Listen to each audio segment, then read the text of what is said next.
Neelam is our millennial, and I don't know if I should call her a rebel, but she's an intern with my organization and is also an MPH candidate. And Neera Bell, of course, wears several hats, and one of them is she runs the One Legal Path, an attorney. And you can see also, thank you, Neera, for making this happen, for supporting this Chai and Chat for this afternoon, the family-initiated support.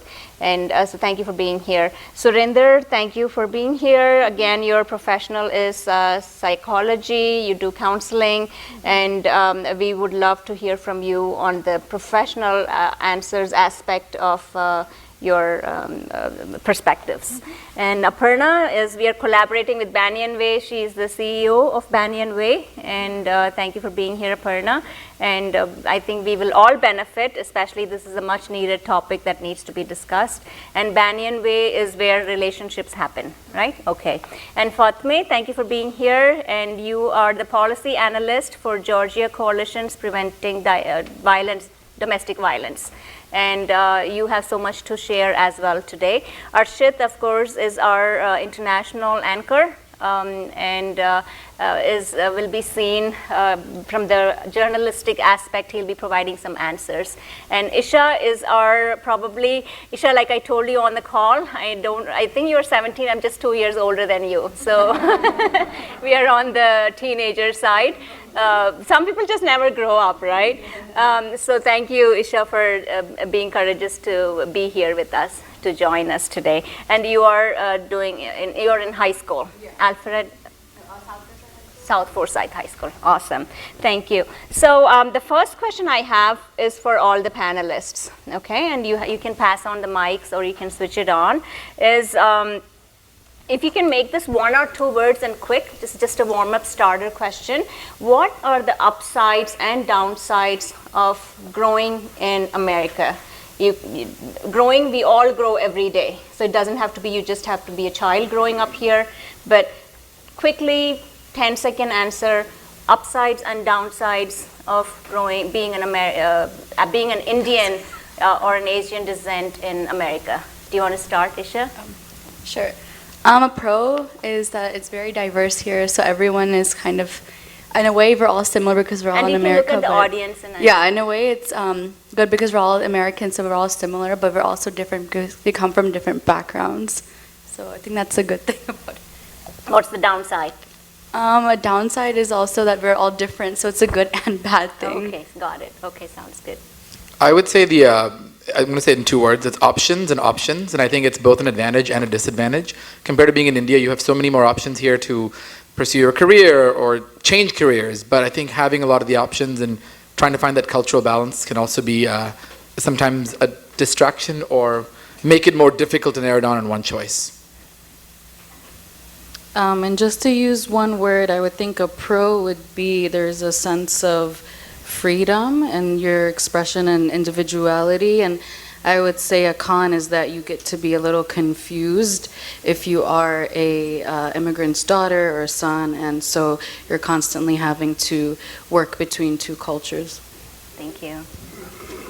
I think the pros is, I agree with Isha, the diversity that we see here is definitely a pro. And coming from India, it's already we are coming from a country which is so diverse, and we are exposed to that at a different level.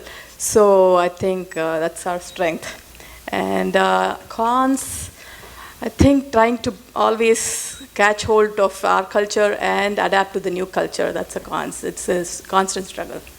Awesome, thank you. Surinder? Thank you.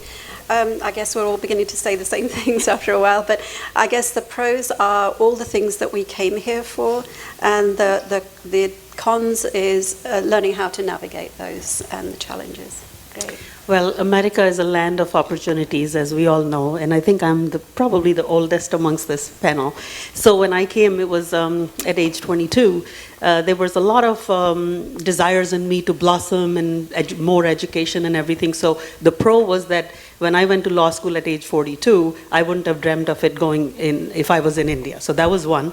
And then, we'll talk about more about that aspect. And the con, basically, raising children here, it was a little bit of challenge, and we will discuss that too. So really, that's all I can say, that raising children here was a little bit challenging. Great, thank you. Gosh, I should have gone first. I feel like most of the stuff has already been said, but for me, the pro has been able to explore your personality, more individuality, but what you're actually made of. And the con has been mostly trying to find a balance between the Eastern and Western cultures and where you really fit in. I also echo what was said, freedom and excellent opportunities. The challenge is we all come from a very conservative background. So when we are exposed with all these opportunities, and then we tend to, especially me, tend to work with the same culture, that is where the challenge is. So we have opportunities, but how do we utilize them and grow as a community? That is what I think is a challenge. Anita? Yeah, freedom is definitely top of the list, and to think differently and pursue at any day and age, we have that freedom here. So that's the pros. The con is, like, if you think too differently and you don't have the support, then yeah, that's a challenge. If you don't have a big family here or support, then it's a challenge every day. So that's all I can say. Thank you. Thank you. So Aparna, the first question is for you. How do we define a family? Is family defined through marriage certificates, licenses, genetic, coming down through genetics, or is it through interpersonal relationship? The reason I ask is, how do we choose our mates, our friends, our family members? It's a tough question to begin with. So definitely the latter, right? The family is not just a few bodies coming together and living together. It's just bonded by love and sharing and caring. I think family is a foundation for, and it gives the strength for the society. If the family is strong, the community is strong, and the country is strong. So I think that is the family. Okay, very nice. I completely agree. And so you sort of agreed with the interpersonal relationships builds a family for health, wealth, and the future. Yeah, all of that. Thank you. Archit, so how do you think the communication has evolved over these years, right? Now it's more through text, instant messages, it's more through emails, and believe me, I fall into that category as well. So is it more challenging? What are the implications of communicating online than face-to-face? And the differences between traditional and contemporary matchmaking? Sure, I'll answer your first question. I think communication is definitely important, and we have a lot of access now with texting and Instagram and Facebook and all that, so I'm really surprised my parents are so good at texting. I never thought that would happen, but sometimes I'll look around the house and everybody's on their phone checking WhatsApp, and so that's a good thing, but sometimes it's also a bad thing, right? For them it's good because they can communicate with their relatives in India, and going to find somebody here, if you're trying to text them or use an app, it is certainly helpful, but I think at the same time there's also the balance of not being isolated and being addicted to hiding your identity, maybe behind a screen, behind technology, and certainly for younger adults, if they're in high school or maybe even in college, they become perhaps not aware of the dangers behind some of the dangers in society with cyber attacks. So I think there's certainly a balance, which is why I think what Banyan Way is doing is really nice. It incorporates going back to the basics of having in-person events, but also using the app. So I think that's nice. You have the best of both worlds. And in regards to continuing finding the right balance, I think it just depends on, I think what Aparna was addressing earlier. You have to have a good support system to know if you're spending too much time online or too much time on technology and then being isolated. It's called social media, but how social are you actually being? So I think really finding that balance is essential. And talk a little bit more about the contemporary and the traditional matchmaking. Which one is safer, or is it something that has evolved because nobody's carrying those big phones nowadays? We've gone to smartphones. So someone actually had a good analogy, and I think it resonates well with our generation. And certainly no disrespect to either one, whether it's traditional or modern, whether it's traditional matchmaking through arranged marriages or through modern dating. But going back to what someone said, it's when it comes to Indian marriages, right? When you're young, they say don't take candy from strangers, don't talk to strangers. But when it comes to getting married, how much do you know that person? So yes, while there are a lot of strengths in finding the families and having similarities with language and religion and cultural similarities, it is a stranger situation where you're hoping that the blind date goes well. And there are many examples where it does go well, but certainly that is a bit of a challenge for the next generation to perhaps adopt. Going back to that, there are many examples of when it comes to modern dating. This is the app culture. I think everyone who's grown up now has not just the websites, but also swiping right, swiping left. So I think while that exists, again, how safe do you know that the person is not going to, is just there to perhaps take screenshots of your pictures or perhaps rob you or whatever it is. So I think going back and finding a good balance of using technology to our strengths, but at the same time, trusting the people that you value, your friends, your family, and making an educated choice, because no matter if it's arranged marriages or love marriages, both of them work and both of them have their challenges. So I think you have to find out what works for you. And the good thing I always would say is for most of us, for brown people, if you don't find someone, we have the backup of an arranged marriage. So that's always there, right? That's a good one. So Isha, usually adults nowadays are saying that young people are not respectful enough, right? And but it goes both ways. Respect, we give you respect, and you all give adults respects. But what are the challenges? Even if you can list the top 3 challenges that you think young people face nowadays, right? And are there enough grounds provided to continue that dialogue between adults and teenagers? I think the gap is increasing. So what would you from a teenage side say, these are the forums and dialogues that we can start with adults so we respect them and they understand and they don't invade my privacy? Something I think that is missing as dialogue between, I guess, teenagers and parents is the whole topic of relationships, for, I guess, Asians in general, because I think they tend to not have that many personal conversations with their parents.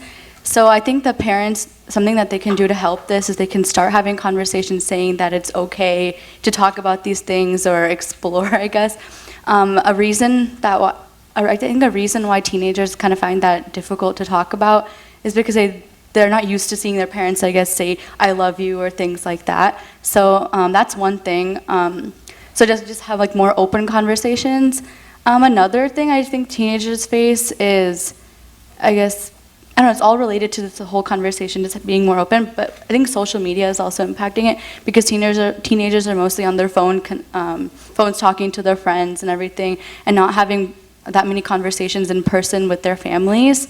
I guess those are the top 2 things. I don't really know much about the other problems. Okay, yeah. But actually adults as parents, we've usually tried to keep our kids away from negative things.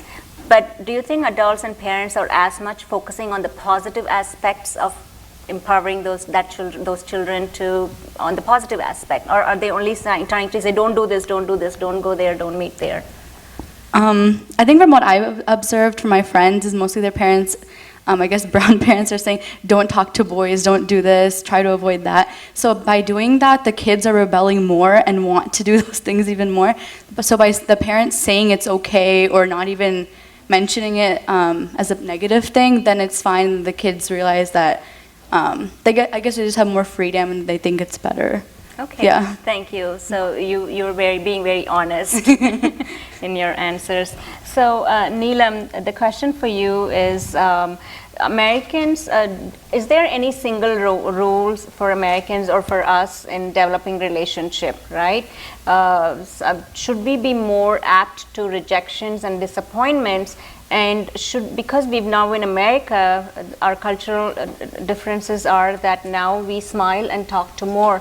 Is that construed as a person that we are interested in the other opposite sex whom we are talking to? And how do we address that? It's actually a very my complex question is there a single rule for developing relationships in America? Honestly, no.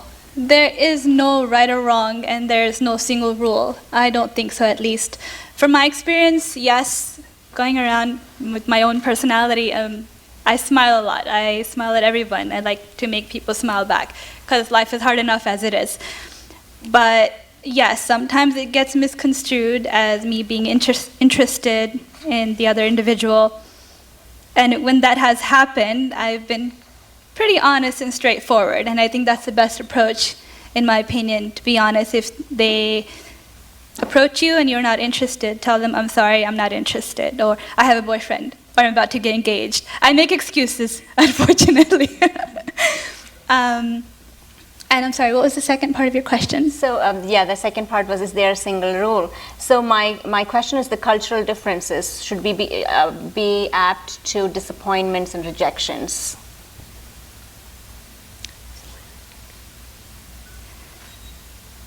In a way, yes, you should be. But given our culture, in our upbringing, as it's been mentioned before, we've been raised very protected, and especially as young girls, we've been protected all the time. Don't be friends with guys in high school. Don't be friends with guys in college. In my case, all the way to college, end of college. But at the same time, when you do that, you isolate the individual from, understanding themselves, understanding what society is really like. And I found that rejection is actually a part of growing up, and it's actually a good thing because it helps you understand that you're not always going to get a positive response from people, especially when it comes to relationships. But as far as being a millennial and growing up in a very traditional household where it's always, puja in the morning, puja in the evening, and then go outside, go to a Methodist college, in my case, in a very Christian society, you kind of get confused between the two. And when it comes to understanding relationships and how you're supposed to be in a relationship, what it's supposed to mean, I think it's very important for parents to have an open dialogue with their daughters, especially when it comes to understanding what it means to be in a relationship. It's okay to bring a guy friend home and not be really, really restrictive as far as you can't be friends with them. Have friends. But I would rather, if it was my children in the future, would have them bring their guy friends home. I want to know who their friends are. I want my daughters and sons to be open as far as, who are your friends? What do they do? What do you guys talk about? Where do you guys go? I want to be your friend, so be open to be able to confide in me in the future. And if you get rejected in that relationship, it's okay. You can be open and talk about it, cry about it, and let it out, and then move forward in life. Great. And I think that's very important. Thank you. So, good one. Good one, Neelam. So, Surinder, as a counselor, I think depression is projected in various ways, right? If you're angry with someone, there's something else going on. If you're frustrated and disappointed in your relationship, there's something deep going on that sometimes we don't realize, and we think that's the person he is. Actually, he or she is not. So men also project it in the same way by being frustrated, they're angry, they're mad, and women also project it in a different way. What are the major differences of depression that shows up in men and women? Do they come to your office saying we are depressed, help us? Or do they come and say we need help? Or does the treatment differs as well for the gender? The treatment doesn't really differ. I think people don't always come with saying I'm depressed, or particularly I think men definitely don't. People tend to come to the office because they have a particular problem that they want to solve, and then depression and how we feel about it is something that comes out as a result of that. Most of the time, I think particularly our culture, we tend to experience life through our sort of physical somatic symptoms more. I get headaches, I have a stomach ache, I have problems digesting, or I feel tense in my bones, those kind of things. Because I think that's generally how we tend to express how we feel, how we don't feel. And exploring that in terms of emotions, thoughts, problems is something that's a little bit new to most people of our sort of culture. But that can actually be a problem even for other Western cultures as well. I think sometimes there are differences between them, but sometimes we make the differences actually larger. At the end of the day, we're humans, and we have problems, and we don't always recognize exactly what it is and what we want to do with it. All we know is there's discomfort in knowing that we're struggling with something. Sometimes people may think they're depressed, but it may not actually be. It might be anxiety or something like that. So I don't know if that sort of answers your question. Yes, it does. And what I was also trying to come out of this question was that it's okay to go for counseling, even if you're not angry or mad, and if you know something is bothering you. Yes, I think counseling is definitely not there just because you have these extreme, what we kind of visualize as mental health issues like depression or anxiety, or often we think of schizophrenia or bipolar, those kind of disorders as being mental health. But actually, mental health is really about your peace of mind, you know, and it's about your overall health. There is that connection between mind, body, and soul. Counseling is about addressing problems. I mean, when people come in, as I said, they tend to come in with problems rather than life problems, whether it's problems with their kids, whether it's problems in their relationships, whether it's problems at work, whether it's problems adjusting to the culture here, whether it's problems dealing with the move between having parents back home here, whether it's just not feeling that you've adjusted enough or whatever, fearing about the future, fearing about this. So all the kind of life issues that go on, and particularly here now, because we, you know, as we've talked about, we don't always have the extended family.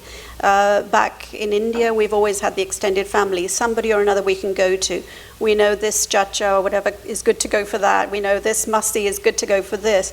So we have all these people we can tap into, but here we don't have that. So we're very much isolated, and that in itself is also very new for people because they're working in these nuclear families, and even parenting back home was done by the extended family and all of that. So even parenting is very new, and it can be a struggle, but it's okay. You know, I mean, that's normal. Most people are going through struggles, and so counseling you can go to for anything where you feel it's a struggle, even if it is just to talk things through. So I think counseling is often associated just with mental health. It really isn't. It's about life problems, how to navigate life, as I was saying earlier on. We come here for certain things, but how do we navigate that? And it's about how to navigate life and overcome the obstacles that stop us from achieving what we want. And sometimes talking to somebody who's a third party. And the counselor is very different from family members, because we're not vested in you needing to be like this or you needing to be like that, and oh my goodness, if you make that wrong decision, do you realize it's very much about exploring and getting to know what's going to work for you, what is it that you want, how do you want to go about doing that. So the counselor is very much a third party who's there to facilitate, almost lubricate this machine that's kind of got a bit stuck in various ways. So the counselor works as a lubricant to oil those various parts of that machine and get it kind of running smoothly again and overcome the frictions and resistance that's kind of there. So that's how the counselor works. They're not there to make decisions for you. They're not there to tell you what to do. They're there to help you solve your problems through finding out what you want and so forth. Thank you so much. That really helps. So Neera, as immigrant who come into our U.S., we all face trauma because we've left major part of our families. We leave homes back there. We sometimes leave our dreams back there too. Did you know there's a honeymoon stage in the immigration? Yes. Let me just quickly, for the audience's information, I was reading through it. So there's this honeymoon stage where you're coming to adopt into a new culture and you feel excited, and then you get into the distress stage where you no longer feel new, and then you go into the reintegration stage where you buy a new home, you wing out into your new home and you're excited and you start disliking the culture back home. And then you have the autonomy stage where you are accepting the emerging stage, and you start to come out of the fog and you start to feel like yourself, right? And then you have the independent stage, which I think most of us are in now. You're yourself again, and you embrace the new culture and you see everything in a new perspective. But my question to you is, what are the misconceptions that you can identify that have to do with the immigration visas? And also, how can we overcome those misconceptions? And also, if you could change the immigration system, if you had the power to change the immigration system, what would that one thing be? That's a whole lot of questions. But first, I just want to say that coming here, and I'll talk from personal experiences, not in generic terms, because that's going to help you the most. So when I came in, just quickly, my husband was raised in England, I was in India, we met, and totally two different cultures coming together. We met, and then we were engaged third day and married seventh day. So 39 years later, why the marriage works, and our own son would wonder sometimes, like, how did that happen? So one thing I just want to say, that when we came, a supportive spouse, both ways, me to him, him to me, that's how it's worked. So that's one thing that when you come from India to here, we came with the status was fine, so that's why we didn't have those issues, and I'll come to immigration, how people are coming these days, and why this undocumented stuff is going on, and so forth. But if you were to hear our son today, who's 35, to talk, and then the millennials, the way they're talking, so I'm hearing that a little bit of resentment in their voices, where they could not talk to their parents openly.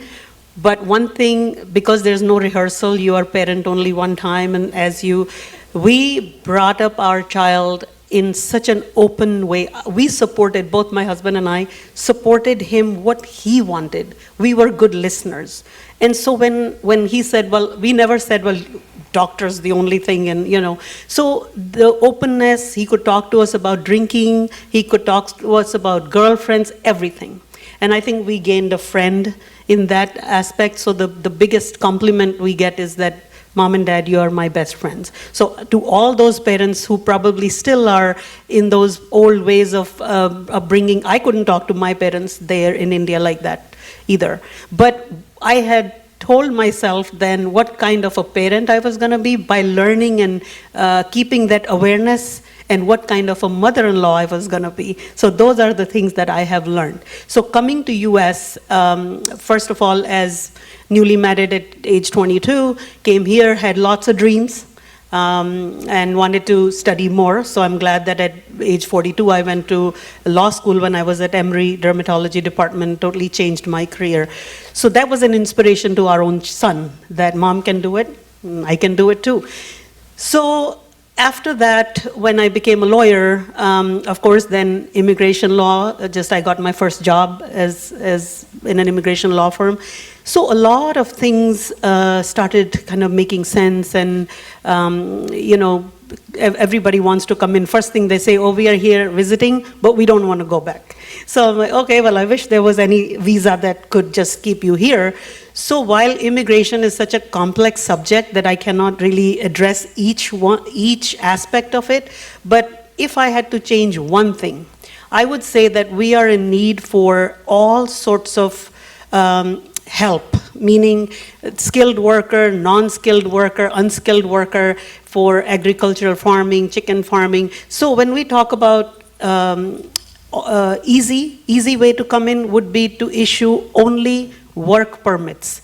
And my gripe with my congresswomen, men that I meet, the senators, that's all I'm trying to say. Well, you gave DACA, the deferred action, to those kids who were brought as infants in their parents' lap and had no say in when they were coming here. So President Obama did a wonderful thing by signing an executive order for DACA. So all those kids, and I remember in my office, such like cries and happy tears, but those kids, the siblings who were born in US, couldn't understand why my big sister is crying or my parents are crying. So that was a beautiful sight to see that DACA happened.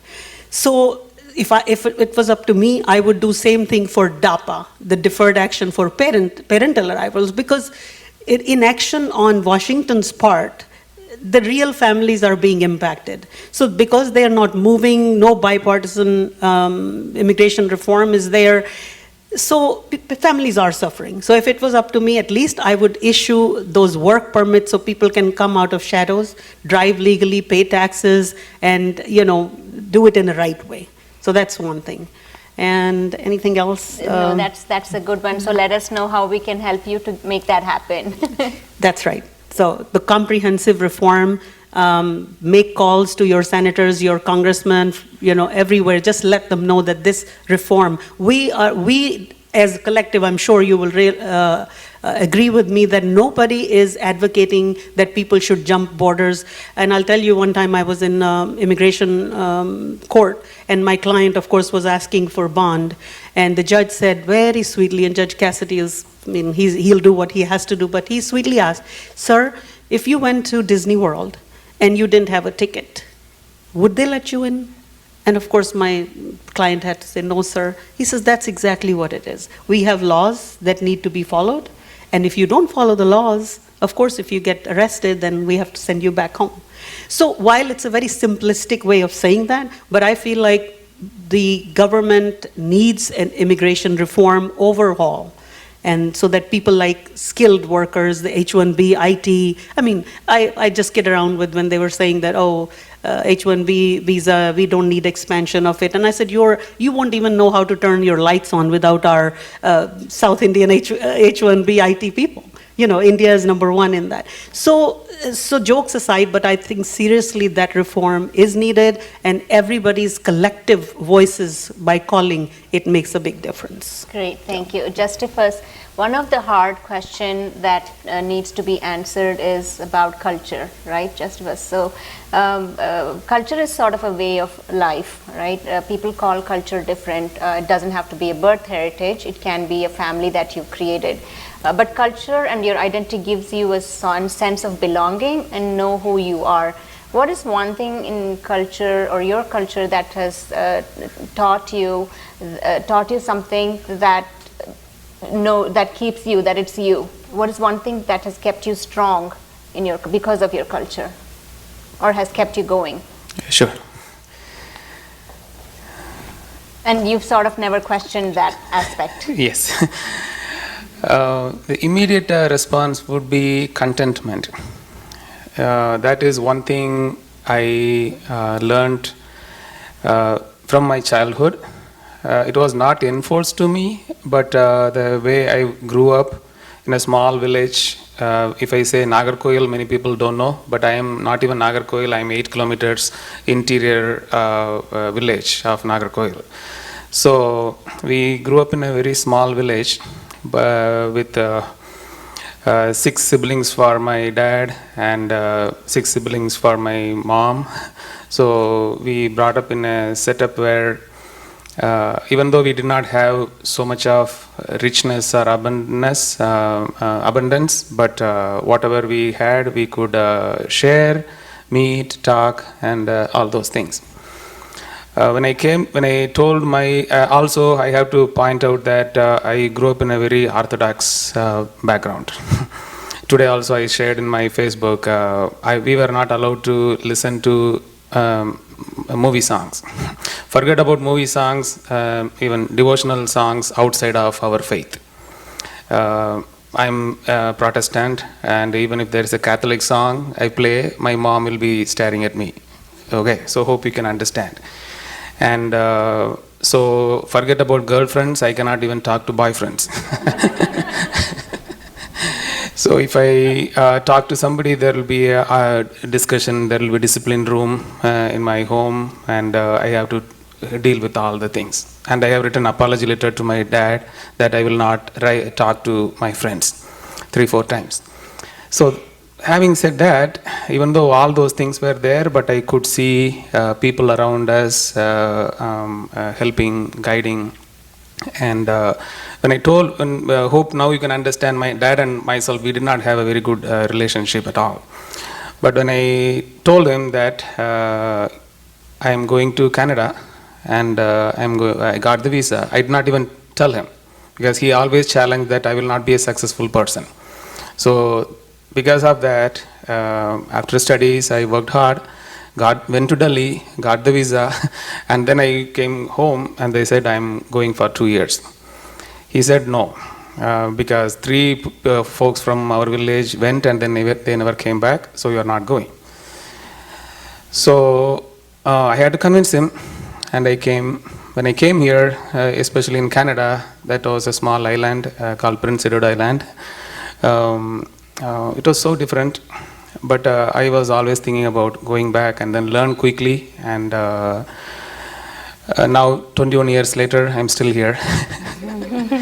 But talking about culture, I always wanted to keep that culture around me, and I always interacted with friends, and also at workplace, I made sure that I was proud of sharing that, and because of that, I got acceptance from everybody. Now, continuing that is a big challenge now, especially when I'm an entrepreneur. Is no longer I'm working for somebody. I have to create opportunities, I have to raise capital, and it's a big challenge. And in the meantime, I had to go through some health situations for my wife. And imagine, I never had a background or deeper pocket to handle many things. And when I told my dad that this is happening, I told you already, why you are still there.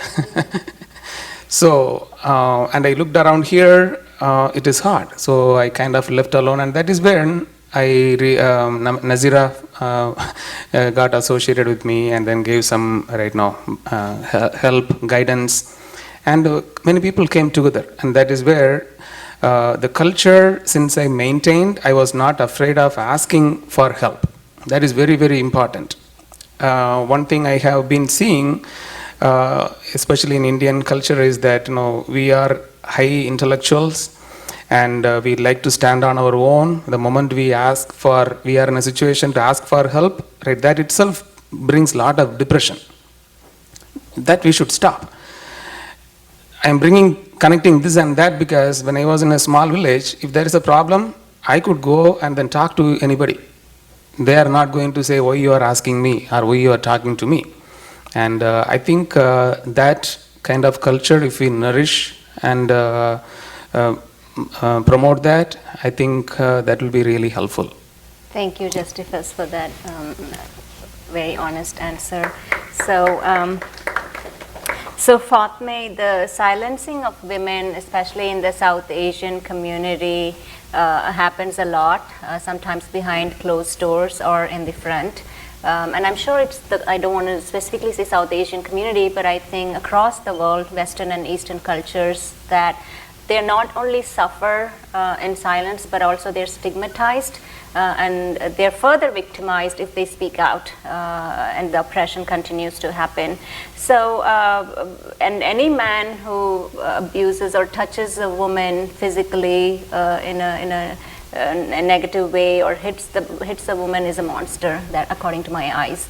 But tell me, what does your organization do for such women who want to just live a life of integrity, because they rightfully have so? And I'm not just talking about women, I'm also saying equally or not equally, men might be suffering the same. So either way. Hello, everyone. So I think to answer your question, specifically what the coalition does is that we represent 55 domestic violence programs and shelters across the state. And the types of services that we provide, we don't work directly with survivors. However, we try to equip the staff that do work directly with survivors with training, which includes the best practices that they need in order to be survivor-centered, in order to focus on empowerment and not necessarily victimization. And another part of it is what I do is policy. And I work with statewide legislation in order to implement policies across the state that will further and protect and enhance the survivors that exist in Georgia. And we also provide technical assistance, which we try to equip the staff, like I said, in the programs with everything that they may need, because they are a nonprofit and because there is a high turnover, because this is a very difficult field to work in. And so what our organization does is support everyone that does work directly with these survivors. Yes. Can you tell us, or if there's any new policy or a recent policy during the last legislation that was passed? Awesome. Yeah, so we actually passed a really amazing piece of legislation in the last session so a part of the problem with trying to leave abusive situations and homes is where you're going to go. You may end up in a financially abusive and controlling situation where you're not in control of your finances. Or, for example, your name is not on the lease, or if it is on the lease, you may not be able to break it. And so for public housing, there are rules and regulations that allow survivors to break their leases without having any kind of financial penalty or any kind of ruining their credit scores. But this wasn't applicable in the private sector. And the majority of apartment complexes and housing that exist in Georgia are through the private sector.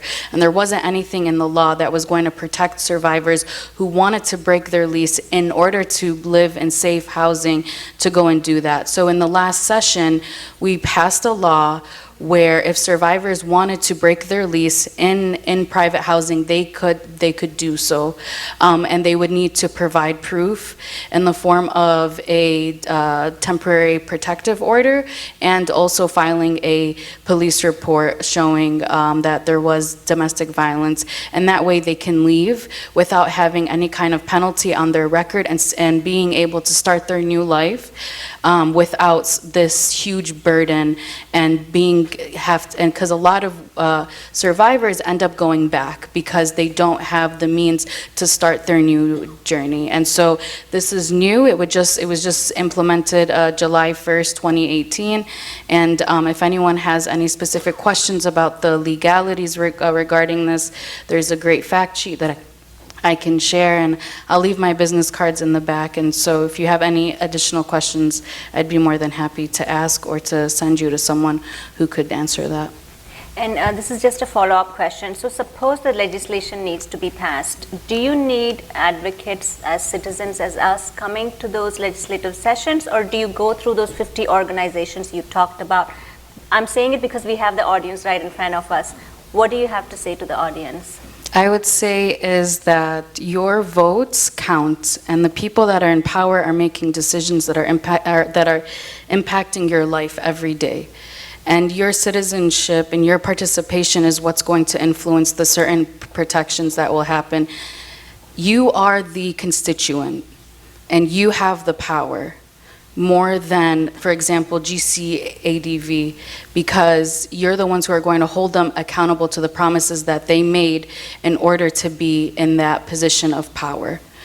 And I would say that if you go down to the Capitol and you advocate for certain laws and policies, that is what's going to create the biggest impact, because you are in their community, you're holding them accountable, and you're telling them that this is this is a problem in our community and we need to address it. And so I think that everyone has the privilege and everyone has the responsibility to participate in government.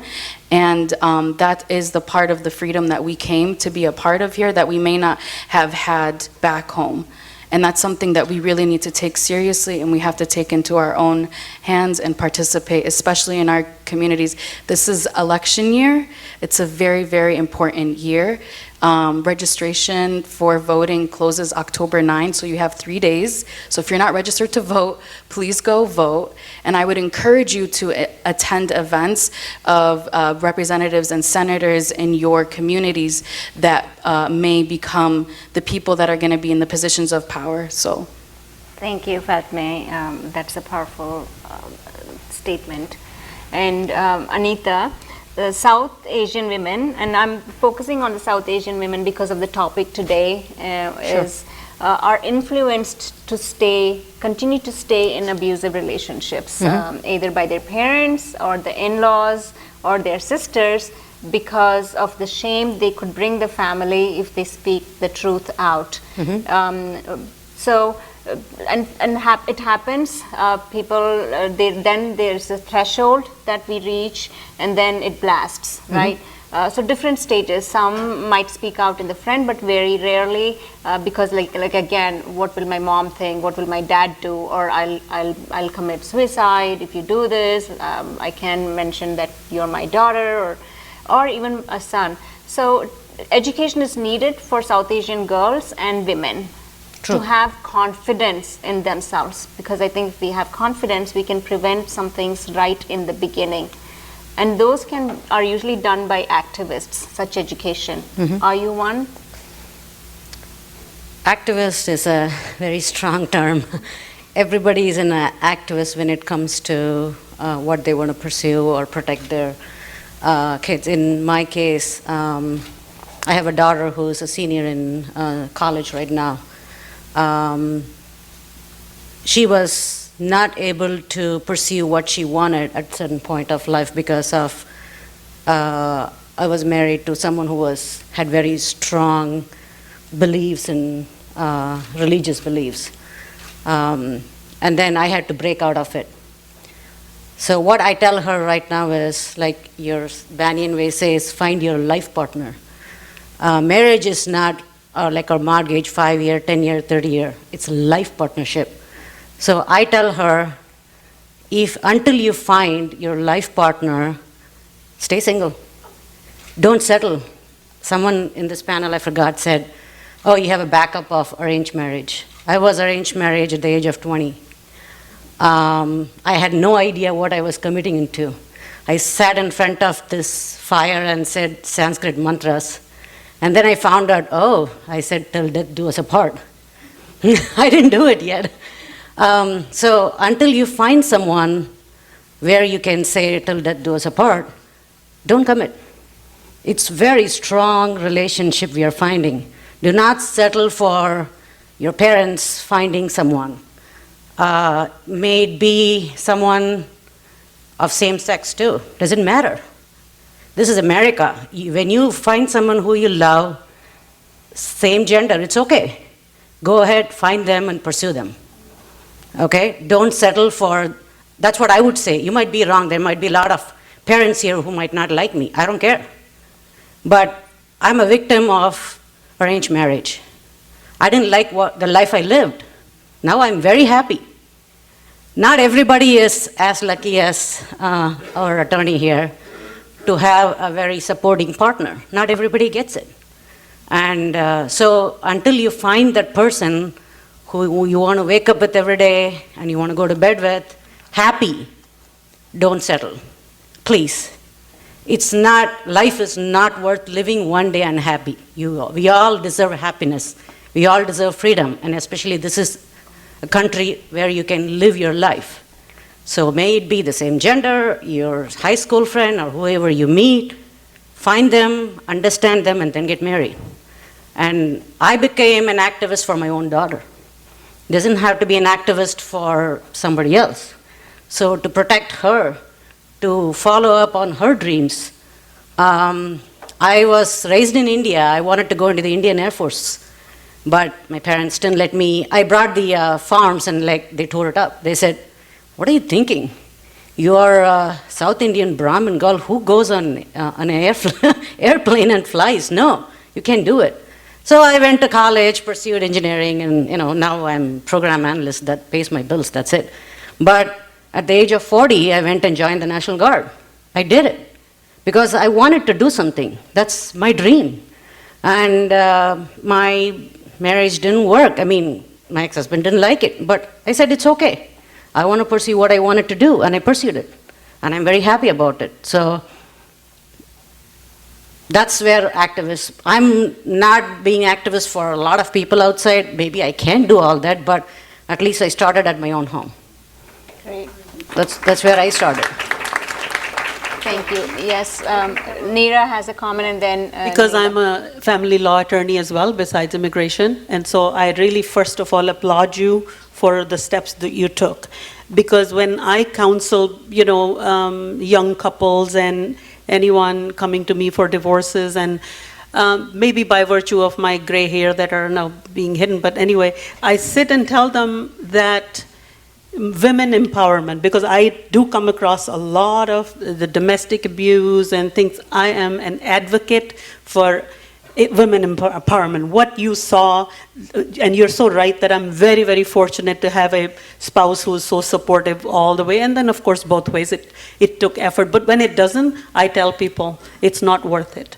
Don't just think that you have to, that you must, bear that abuse or oppressiveness and everything. So in my advice, legal advice is separate, but in my counseling, so to speak, and I'm not a counselor by any chance, and I tell them, I even direct them to people like yourselves and say, just seek professional counseling. But just when I hear these things that I tell them, I said, first of all, don't force your children, you're 21, 22, and it's time to get married, or 25. I told the same thing to my son, unless you find someone who you can trust and do it. Dad and I, it just worked. I'm so happy that it worked, but every time it doesn't work. So I'm absolutely with you and with anyone who is in this situation to find your own way, to look within and say, just because that, like you said, you don't know what the heck you were committing to, just because you made that mistake, there's only one life to live. So give it a deep thought, not just like, oh, he snores too much, or he's like, those kind of things are, I tell them too, that be careful. And if there's any mother-in-law issues, well, I tell mother-in-laws to just stay away for a while, let these two people come together, and it's okay, both sides of parents. So I can really talk and talk, but I really want to commend you. That's why I wanted, don't think that when marriages work, we are all like righteous, and no, I know that.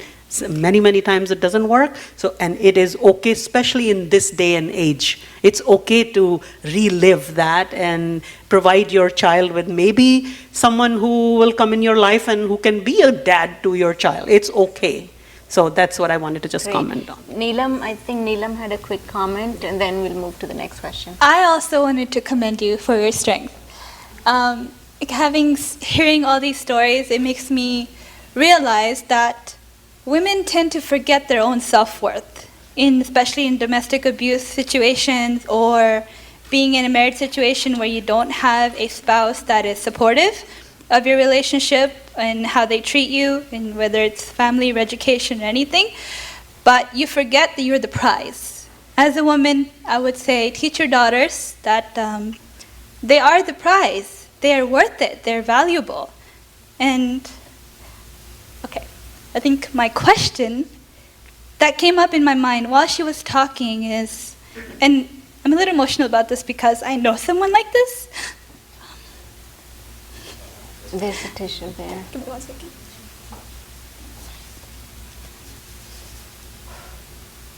What advice would you give to women who can't separate because of their kids?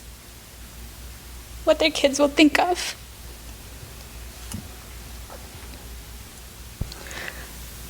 When I dropped the ball, it was not easy. Till today, 99%, other than my parents and my sister back home, nobody knows I'm divorced. I had to remove all my relatives and anybody, friends who are connected to my family back home from all the social media. I haven't gone back after that because I still don't have the strength to face them. My parents told me not to yet tell any of their relatives that I'm divorced because they cannot take it. They are not ready to accept I'm divorced because my sister is also divorced, but hers was a forced divorce. Hers was physical abuse back home. So she was sent home, and my parents have 2 daughters. So they could not take, according to them, I am happily ever after married in America. So they can't take that I'm divorced. So I haven't gone back to meet any of my family back home. Sure. What if they're So, afraid of their answering her children? question, What if sorry. they're thinking their children It is thinking more not, about themselves. my daughter is 23 years old, still it is hard. She cried and went back to bed many days. She would come home from school and it still is not easy. It is not easy. I have nobody here. The National Guard friends, they came to help me move. I had no one. I had to leave home in certain number of time, and then now, God bless, I have, enough financial, like you said, education helped me. I have my own house. I have 2 big dogs, so I couldn't go. I was pretty much homeless for a few days. I didn't tell anyone. I lived in my car with 2 dogs. Sure. Okay, so it was not easy. That's why I'm saying, before you commit, be sure you're committing to someone who is going to take care of you. And that comes back to what Banyan Way is doing, making sure you meet the right person. So with that question, I want to go to Surinder just to move further, and we'll come back. So I know you had a comment with that, but the next question for you, Surinder, is love. Growing up, the word love is such a positive word. मुझे प्यार हो गया, I've fallen in love, it just brings that aura and the transformation in a person. If love is so much joy to the ears and to the reality, why is it so conflicting and painful? Gosh, that's a hard one, isn't it? I don't know how you answer that, really. I guess because it matters so much is probably, if something matters a lot, then it causes us huge pain as well as joy. There are, there is so many things that we get from it, but then there is also the fear of losing a lot from it as well, the consequences, and I guess maybe it's just that, the balance between the two and feeling comfortable with that. The more intensely we feel it, the greater our expectations perhaps as well go into it. Then when those expectations or hopes or desires don't live up to it, then the greater perhaps the fall as well. And then it's also our own approach perhaps as well of how do we deal with those setbacks and things. Are we someone that tends to be overwhelmed? We can only deal with our expectations, or do we have some resilience of life, resilience of love, resilience of relationships to be able to work through those disappointments, those challenges. So, like everything, it's kind of complicated, made up of, different aspects of ourselves. We are who we are because of, to some extent, our biological personality and traits that we're born with, but so much of it is also from what we've experienced, from what we've been taught, and then how we've interpreted that in our world to determine what it is we want and how we give meaning to it. I think that's the other thing. How do we give meaning to love? Love for all of us, I think, if we did it, would be so different. And how do we feel comfortable that love is returned and it's felt in the way that we want, or it's given to us in the way we want? So I don't know if that sort of answers your question. Yes. But it's complicated. But one thing I wanted to say was that, reality and truth is subjective. So whatever we feel is true for us. It's true, it's reality, it's true. The other person may not necessarily agree with it, but that's okay. That's another element of working with that other person's reality. If that person's important to you, then yes, there's an element of working with that. But what you feel is true. What your reality is true.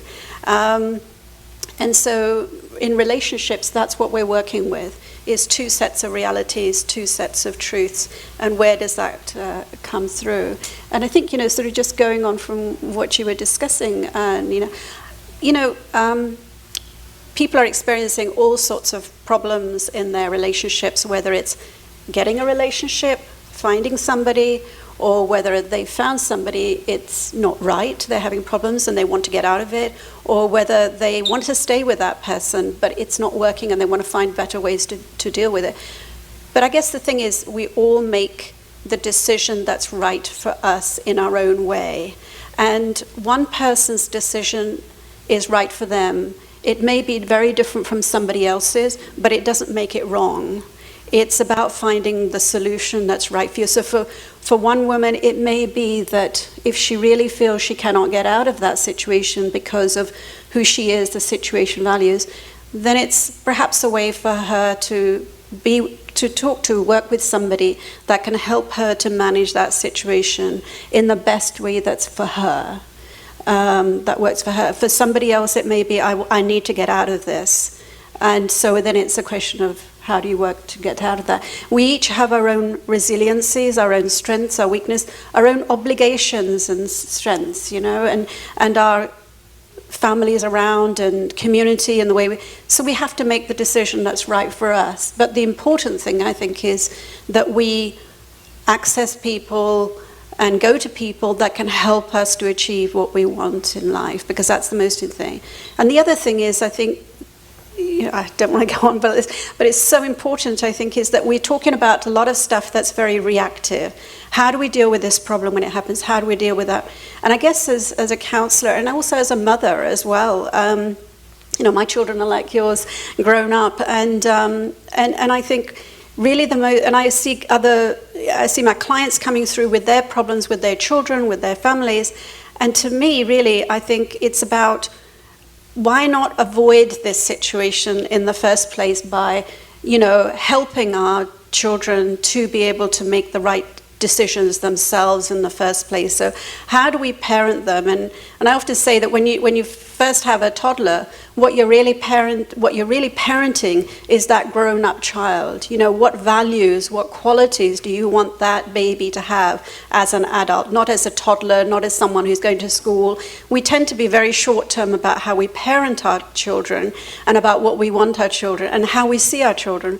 But really it's about the qualities we want our children. What's going to make our children successful in the outside world, but also as human beings in a relationship? What's going to make them successful? Because none of us want to go through any of this. None of us want our children to have to deal with setbacks, problems in their marriage. None of us. It doesn't matter how conservative we are, how unreasonable as a parent we are. None of us actually wants that for our loved ones at all. So it's about avoiding that.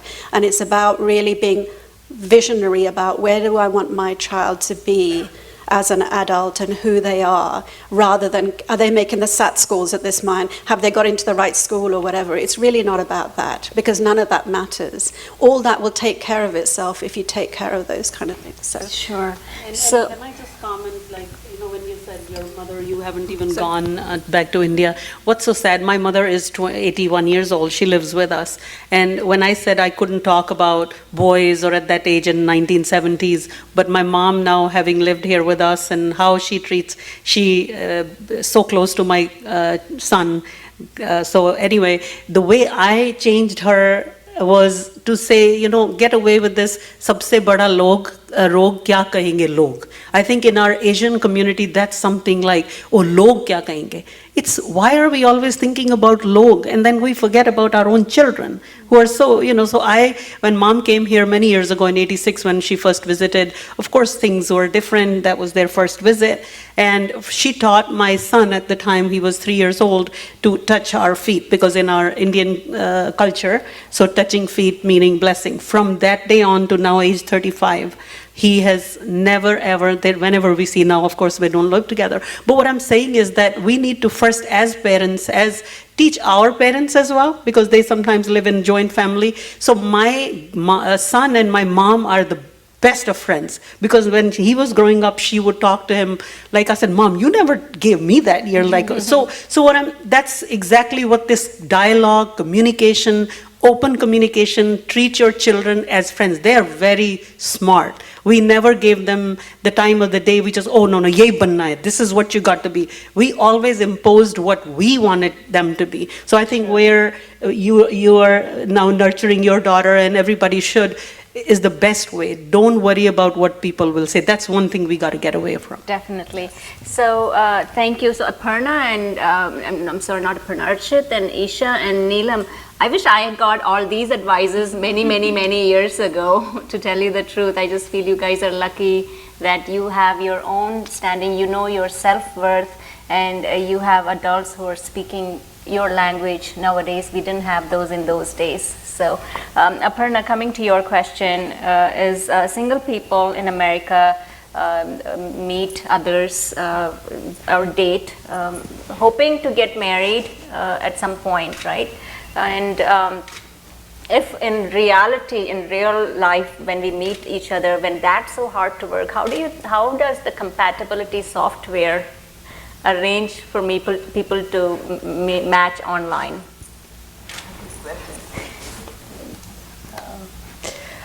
So, going back to why I started Banyan Way, that has a reason why I started. So, about a year or a year and a half ago, when for 5-6 years we have been talking, me and my friends have been talking about, our children are growing up, and when we used to go to get-togethers, we used other parents who had older children. They were worried about their children finding their life partner. So, looking at what is out there in the market, I could see two extremes. One of them is the matrimonial websites where everything was arranged by the parents, and the other extreme is the dating app where everything was left for their children to find on their own. And talking to children, I also found that they are hopping from one dating app to the other, and they are frustrated and tired of doing that. So I agree that the technology alone cannot solve this problem. Definitely, this is a human problem where people have to. And the second thing is, in India, when in a household, if somebody would start looking for a match for their son or daughter, the entire community would come together and start helping. My auntie's son's neighbor is there, and uncle's opposite house there is a good girl, and all those. So the community will try to help find a good match, and that network and that relationship or the secure feeling, all those are missing here. We are all in isolated pockets trying to figure out where that ideal partner is. And for the children, it's the other way around, right? They don't want to take help from the parents initially, or anybody for that matter. They feel that they can find a life partner on their own, which is ideal. If they find someone on their own, that's ideal. And after a certain point in their late 20s or early 30s, they are open to being introduced by someone in their network, parents or relatives or friends. And at that point, the choice also goes down, right? So the challenge is, if you use only technology, then you keep chatting for hours and hours, and this is what I heard. I've been talking to about 300 singles over the past 1 year or so. I've talked to so many singles. I have 2 girls, but they're not in that marriageable age yet. But so I realized that technology alone will not solve this problem. Technology is to bring people together. We have a smaller niche population, and we are scattered everywhere, and we moved 20, 30 years ago, and we have children, and we have to help them. We do so much for their education, for their extracurriculars, to get into college and everything. This is a life decision. Finding a life partner is an important decision that is going to help them for the rest of their life. So I felt that in addition to technology, what we can do is bring the community together, see whether we can build some kind of touch point or reference, and give them opportunity, the platform to come and meet in person. So we have had events in the past 1 year, and that is something that people like, because they come in a no pressure environment. It's not speed dating or anything. They come and do some kind of activity together and try to get to know other people. And the other reason is, once they start working, the opportunity to meet other people of similar cultural background goes down drastically. They have hectic careers, and they are focused on their career. They go to work, come back, and on a Saturday, Sunday, they don't want to try and go on a date. They don't even want to try that. So we are just trying to bridge that. There are so many good aspects in traditional matchmaking. I got married, I got an arranged marriage, and I've been happily married for 22 years. And I think giving them the independence to look for someone on their own is the best thing. And if they're okay with taking help, in day-to-day life, we all take help, and that's how we survive. We have to take help for everything, starting from morning to evening. So it's okay to take help, whether it's your parents, whether it's your relatives or your friends. So that we are trying to bridge the gap between traditional matchmaking and modern dating, and definitely in addition to technology is just to bring people together so that they can have some introductions, and once they come to our events, hopefully they can meet them in person and get to know them and understand their personalities and hopefully find their life partner. Great answer. Isha, what is your idea of the perfect roommate, a perfect partner, a perfect friend? Do you think what you're going to answer has any way you're influenced by the culture or the media or family? I think the perfect friend for me or anyone is just someone that's loyal and stays with me the whole time. I've met my best friend. I used to live in Chicago for 8 years and I've moved a lot, but I'm still very close friends with her. And I've been friends with her since I was in 3rd grade, so that's a long time of my life. So I think that's really important, just having someone that you can always talk to, even though I've moved a lot. And I think that's something that I want to look for, and I guess in a person in the future, someone that is loyal to me and committed in different aspects of their life too. Okay, and I know Anu Ganesh is your mom. She's here. You were not expecting this question from me, but when I was preparing for the question and answer, I said, well, you have a daughter and your mom here. Very quickly, in 2 sentences, what would you tell your daughter if she was getting married in a few years? The advice that you would give her for a successful, committed marriage? I think the advice I would give her is, don't see the partner as how they are today. Try to imagine, would you like to live with them in the future? Because there's some things which you see today which are not going to last for a long time. So don't just look for like some magical chemistry. That's not everything. That could stay for some time and then go. So look for qualities which are going to sustain a long-term relationship. Great advice. Thank you, Mom, Isha.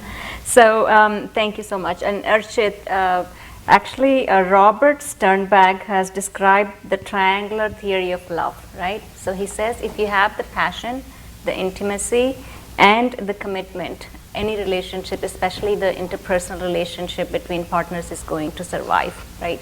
With that said, it's an ideal situation where you would expect it to happen for anyone, and we wish them the same. But in this age and technology of frauds happening online, women are going online to seek relationships. Sometimes they're at a vulnerable stage, they're divorced, they're widowed, and they would just like someone as a companion to talk to. What are the chances of getting caught into cyberbullying? Or what are your thoughts as a journalist who has traveled across the world of people moving away from their partners and getting revenge from them and posting their intimate videos online without the consent? And how should we deal with that? How should women or men be careful of such frauds? I would say cyberbullying, all those things come into it, catfishing, the ghosting, and all that millennials could fall into, or the teenagers. These are very difficult questions, but I'll try my best to answer them. Firstly, I also would like to thank everybody on this panel. I think this discussion has been very thought-provoking and evoking. So let's give all of these people a huge round of applause for sharing such personal stories. And Nazir, of course.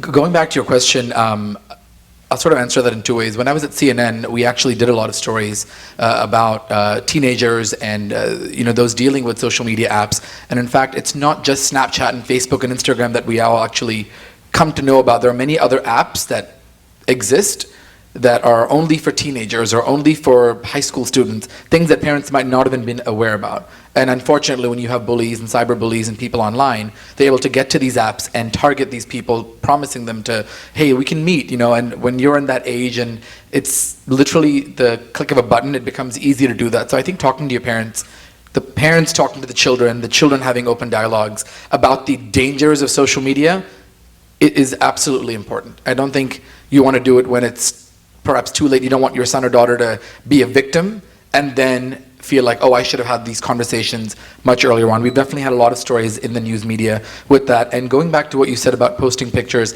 this is called revenge pornography, where at a certain point someone will take pictures and perhaps misuse them and threaten them, saying, I'm going to share these pictures or videos that I have of you if you don't do X, Y, and Z. And that is a crime. And we've covered that many, many times, even in India. And that is definitely surprising. It's something that we didn't exist, that probably didn't exist 10 years ago, right? When social media really wasn't a big thing, but that is something that's also available now. There's apps like Snapchat, which some people are, especially the younger generation, use a lot, where you can send pictures that can be, I think, deleted after.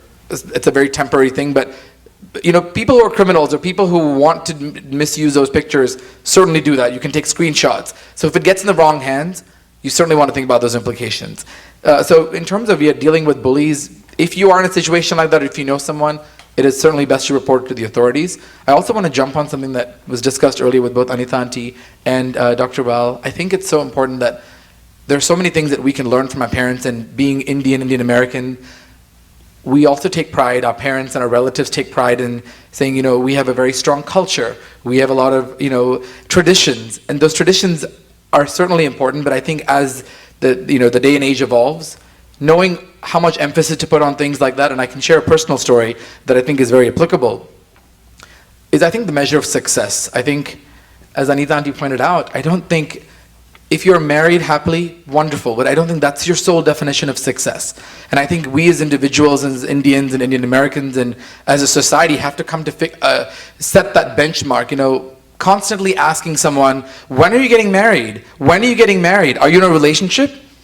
I think that certainly has a lot of, you're not a failure if you haven't done that. Maybe your time isn't now. It could be 3 years from now, a decade from now, or maybe it isn't. That certainly shouldn't be something that you, while the intentions might be good, I think constantly having that is frustrating. And this is not just a personal thing. I think a lot of people face that, and you know, it's not even with that. It's once you get married, what about children? For my dad, and I had a conversation with my dad, one of my cousins has a 4-year-old daughter. They live in London. And we have this family WhatsApp group, and my dad, in his mind, a very innocent message, when is baby Dia going to get a sibling to play with? And it's something that most of us think there's no harm. And we had a separate conversation as cousins, and the conversation that we had is, I know there was no harm done, but what happens if the couple may no longer want children? Maybe they could not have children. Maybe they had tried and they had a stillborn, or there were miscarriages or other complications. So I think just being sensitive and understanding that, yes, while you want to help, know the boundaries to push. So I always tell people, you know, when they ask me, if you have someone in mind, please let me know. That's a better way to solve or help someone than constantly ask. So it's like this isn't a work update, right? It's not like a, what's the status? What's the status? There really isn't always a status to tell someone. So I think if we can understand that, and the you know, good manners are free. We can all do it in this room. It's the nicest thing to do. And yes, we're all striving for happiness. Be nice. The 2 words I always tell people, no matter what you have in life, fame, fortune, good looks, strength, anything, if you aren't nice, it doesn't matter. So all of us can take that back and try to be nice, help other people out, and genuinely mean well. And I think if we can all think about things like that, have these open conversations with people, as a generation and as a society, I think we'll be a lot more successful. Great job. Good job, Arshit, coming straight from you as a testimonial as well. So, sorry, testimonial people, didn't mean to steal that from you. This is a question I wasn't going to ask, but I'm asking is because of the scam artists that you talked about that are right there looking for the praise to become a predator on, is to prey on, I'm sorry, is do you think in relationships we should start the background check? I mean, in this day and age, if you have started a liking on someone, is that something that Banyan Way is thinking of bringing up? Because you are the cause of those 2 souls coming together. It better early than late. I think is a good question, and I think the funny thing is one of the first meetings that we all had, Aparna, myself, Sangeeta, Anu, and some of the core members of the team, Shiva, I think as well, we talked about what's the best way to do that. How do you validate someone or take person X is on this app? and they like person Y. How do you know person X is person X? Do they really have that degree? So I think there are certain things that we are still trying to evolve, and Aparna might be able to address a little bit more, but double checking to make sure they're not on some kind of offender list. And a lot of it is trust-based and volunteer-based. So I think really finding that balance. A lot of people don't want to be like, let me join this app, but let me give you all my personal information, and people might not feel comfortable with that. So that certainly is a risk with online, whether it's an app or a Shadi or those websites. Yes, you always hear these stories, people saying, oh, I want to come to the US and maybe get a citizenship or a green card. It exists. Unfortunately, we are in that thing. Aparna, I don't know if you wanted to add to that. So any relationship starts with trust, right? So we have to, going in, we have to trust somebody. But how do we trust someone, and how do we even talk to someone even one step before that? So that's one of the reasons why we are trying to build the trusted network, where there's some touch point or reference. So somebody says, oh, I know that boy, he's a nice boy, or I know that girl, you should. And that does not mean that those two are compatible. So that's a whole different problem. We are not saying that everybody in our database is like, great girls and great boys, and you should just come and you'll find one immediately. But what we are trying to at least help is give some kind of touch point or reference. So if there is someone in your network, you can start looking for someone in your network, and hopefully that gives you some comfort. And if you want to take some chance, you can go outside and take some chance. And there's no harm in still continuing to do the background check. Of course, okay. Yeah. Background check is definitely something. Yeah. In this day and age, this seems to be one thing we have to start adding. So it's in layers, right? It's in layers, meaning there is identity validation to find out whether if somebody is living in this address and somebody claims to be of this name and this education, they are. And second thing is that they are not they don't have any criminal background. Right. And there are layers, so we do plan to have all those eventually. Okay. And this is sort of adding to what you said earlier about social media. There's certainly a good thing about social media as well. So suppose you're talking to someone, you look them up on Facebook or something, right? And if you have mutual friends, that definitely makes it easier. It's like, oh, I'm friends with 4 other common friends. And I think because you have that, it might be a little bit more, I can ask them, oh, they're our friend. So there's some level of comfort or trust. Again, that doesn't always mean that's someone that's trustworthy, but that's certainly the positive side of social media, because it kind of, I guess, gives you that 6 degrees of separation. Great, thank you. And so Neera, sometimes our styles of communication, the food we eat, the way we talk, and especially the head shakes is very signature to our Indian community. So how, with all those things, coming from the Indian culture, how can we continue to immerse in the American culture while preserving our own cultural identity? So that's a very good question to be posed to me, because when I went to law school here, there were not very many people from my age group that were in this profession, because our second generation now, you see lawyers and the communication. So of course, for me to sit in a class of, I think we were about 60 students, I was the only Indian lady there, lady I say because I was older. And so it was non-traditional school. I went in the evening classes. So it was very difficult for me to first initially like, oh, how do I even speak with the accents that we have, and everybody is American, and and the professors of course knew my name. First thing he would walk in and the Socratic method, like, okay, Miss Ball, so can you discuss this case? And I'm like, oh gosh, why me? But I had to be very prepared every time. So for me to come out of that shell of that first generation coming here and into this legal profession that needs wonderful verbal skills and to be able to talk. So I had to teach myself how to get out of that fear of public speaking.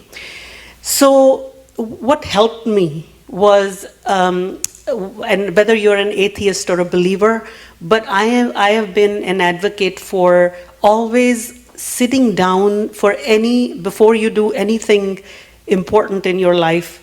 So whether you call it your appointment with God or whoever you want to say, just sit quietly for a few minutes. And you will be amazed at how that energy, or whatever you want to call, comes to your rescue, holding hands. And this was the principle I brought our son with. So from very childhood, he saw me sitting and the positivity that we spread. And one thing, my husband never ever, there was never a day when he didn't tell Sumit, you are number one. You are number one, from elementary school to the med school. So that positivity, along with sitting down, and he then became, I guess he followed. I never preached that you have to be going to temples or churches or wherever, just be a good human being. So he started sitting. And as a result, when he was 22 years old, he became a vegetarian, he quit drinking, and then I'm wondering, like, are you even gonna get married or what's going on? He's becoming a sadhu. But what did he say? If I can find a girl who is Bollywood, meaning she's pretty, and she's vegetarian, and she meditates, and no alcohol. And I'm like, oh, I don't think that he's gonna be married at all in this life, because no Bollywood girl. But what happened was, it's like he attracted that. Right. By sitting down, by praying for probably. So Gayatri, who's our Gujarati Bahu, Gayatri Patel, she is Googleable. She made a movie in India, and she meditates, and she doesn't drink alcohol, and she's vegetarian. And I'm like, how could, right? So this is just an example I'm saying, not that. And for me now, you asked, judgeship is in the horizon. All of a sudden, I'm like, about a year and a half ago, I feel like I want to be a judge. Now, judge, an Indian woman from South Asia, living in East Cobb, all white, male-dominated county. But again, what is it that takes me out of that shell and stand up for all our South Asian women is that guidance from within. So I really, really want to emphasize that, again, not preaching religion or anything, but just see the effects of, if you make that a part of your life every day, morning, evening, whenever, you will see that guidance and the vision I always see, it just comes to pass. There is no other way. Very nice. So, Fatme, domestic violence is not a family matter, right? Because it affects the community, and it's a sort of a domino effect. What can you, and I mean you, your organization, so the people you work with, is there a specific strategy to put a stop to that? Absolutely. I think I love the word that you used earlier, which was reactive, but there's also proactive ways, and mainly that's education and research, and being able to focus on prevention. So before it gets to a point where we have to intervene, we have to be able to stop it in the first place. And I think that starting with recognizing the signs of what abuse are and educating people on that, really emphasizing self-worth, really emphasizing that you have the ability and the autonomy to make your own decisions and to be able to recognize these different things that are going to impact your life. And I really hope I'm answering your question. Yes, yeah. You are. And I think that another thing is doing research about it, is learning the different ways and how, and very culturally specific research too, and being able to be a part of the world where research influences policy, policy influences people. And that's the cycle that we have to be a part of, and being able to participate in all of those different things is a way to stop domestic violence, because it's a everyone issue. Sure. It's a public safety issue, it's a community issue, it's a interpersonal issue, it's a women's issue, it's a children's issue, it's everyone's issue, and we all have to be a part of breaking the cycle to end it. Great, thank you. So, Neelam, what challenges do you think are confronting, especially the Indians in US today, and what is the American dream, according to you?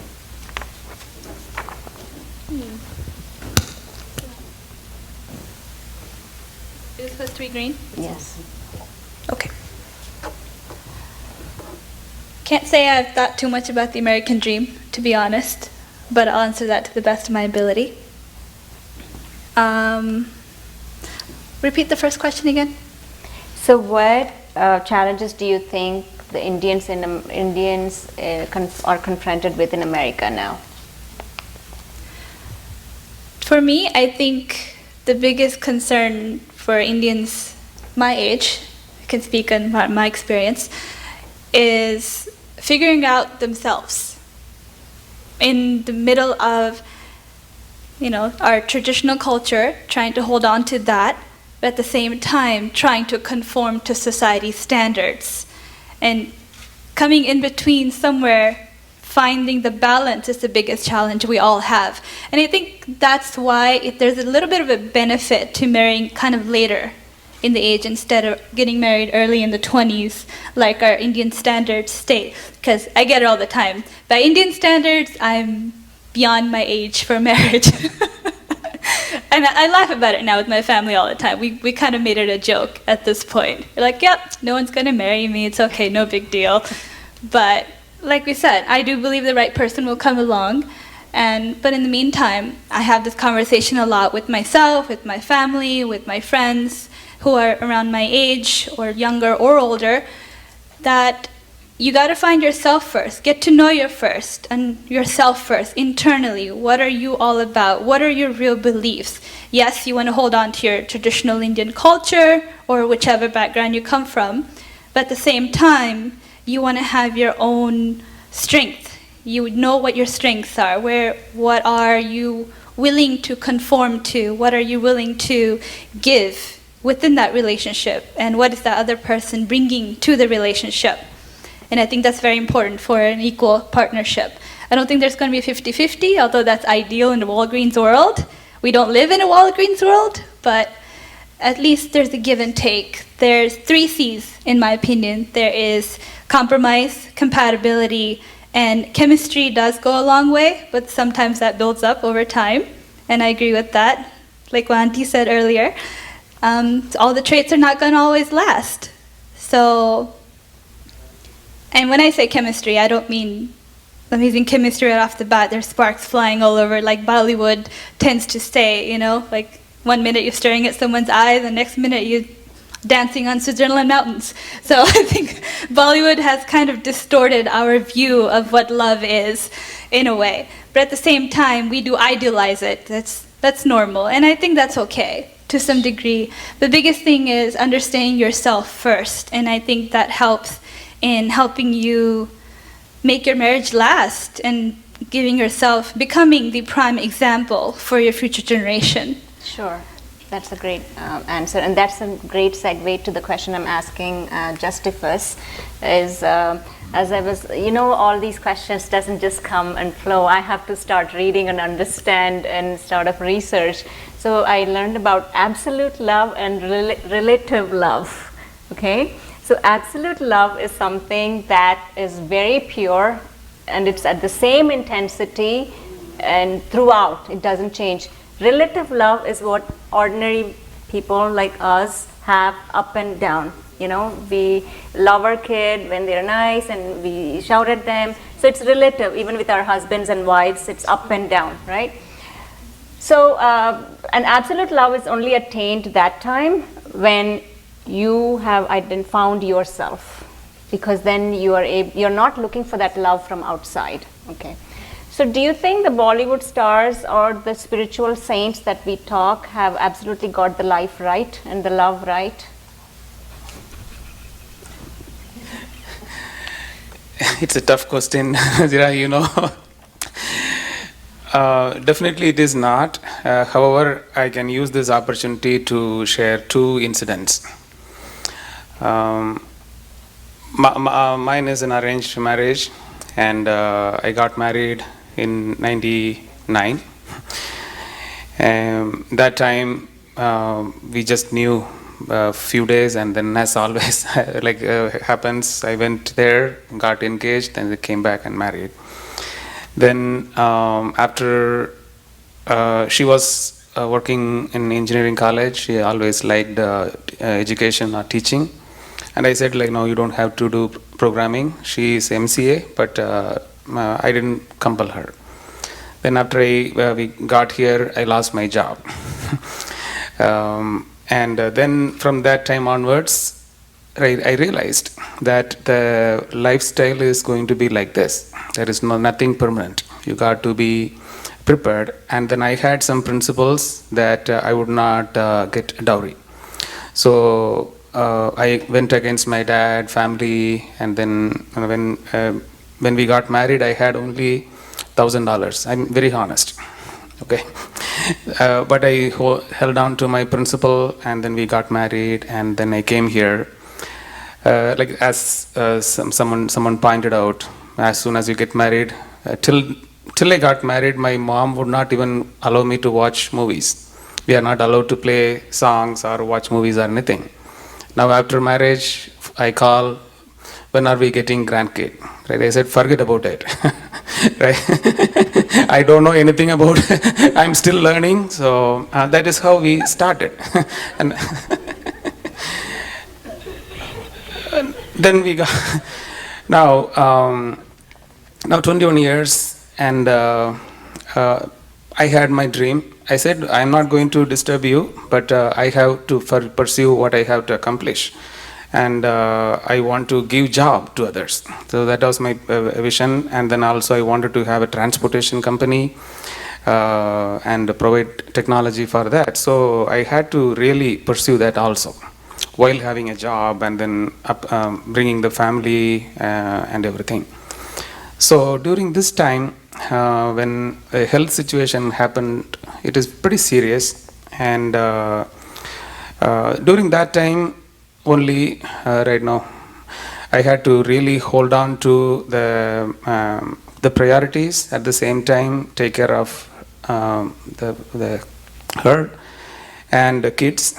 My daughter turned 13 at that point of time, so I have a teenage daughter and son, and I had to really bring all these things together. So one thing I told myself is that no matter what, right now, we will deal with this, and then we will come out of that. And then I had to support her in whatever ways I could, and at the same time, without dropping my priorities, we balanced it out. So that is how I see practical love. Right now, this is not something we see in movies, but today is the first day I'm sharing in a situation like this. So on the other side, when we were in California, my wife's mom, she called me one day, and she said, I saw somebody in the bank.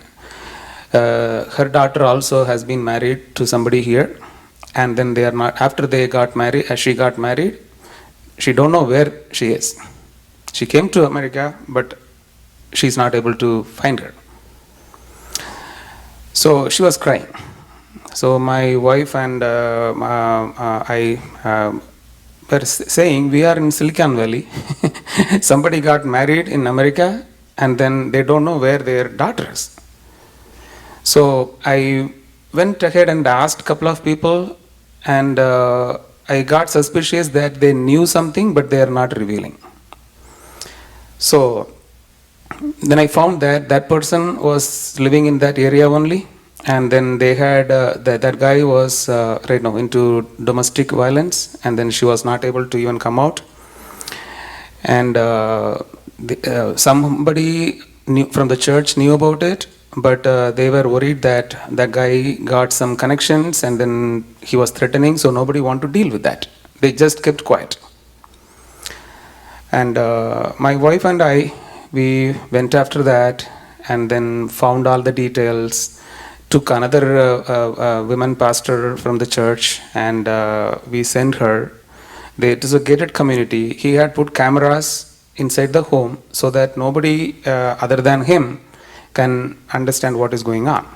So when the pastor went, right now, she said it is very unsafe, and then she came out with her, with nothing. I asked her, why, what are we going to do now? She said, right now we need to do whatever we can, but she's unsafe. So I took her, and then in 1 week, she had no certificate, no passport, so I took the help from the San Francisco consulate and rescued her. And then her we got coordinated a lot of things in between. Okay, the reason why I'm saying is, at that point of time, I had one church pastor saying, like the traditional way. This is God united, who are you to separate? On the other hand, right now, another pastor says that right now, it is unsafe, you need to right now get her and then do whatever you need to do. So here is where I want to stress the importance that when we have the culture on the other side, we got to understand the reality. We need to promote this to our younger folks also. And not only younger folks, we as parents and elders, we have a lot more responsibility about stressing what is true love, what is humanity, and what kind of support we need to provide. Sorry for the long answer, but Yes. hope it helps. Yes, so there are no marriages with men and singing and holding their wives. So does it happen? It happens, might be. Okay, sounds good. So with few more minutes to go, I know Surinder had a follow-up comment, but what I'm going to do is hold up on that and come back to you. But if we can sort of end with 30 seconds closing comments from each one of you, so we can go for a break and then bring the testimonials forward. And Anita, I would like to start with you on closing comments for 30 seconds. Well, first, thank you very much for giving me the opportunity. Sorry if any of my comments hurt or offended anyone. That was not the intent. I just was expressing my opinions and from my experience in life. So thank you so much for having me. And if anybody has any questions, please come to me in person. I would be happy to help or advise from whatever I have learned in life the hard way. So that's all I can say. And we Thank applaud you for that. Thank Thank you. you. Thank you, Anita. Justifiers. Thank you, Nazira, for giving this opportunity, and then it is a wonderful experience, and then thank you, audience, for listening also.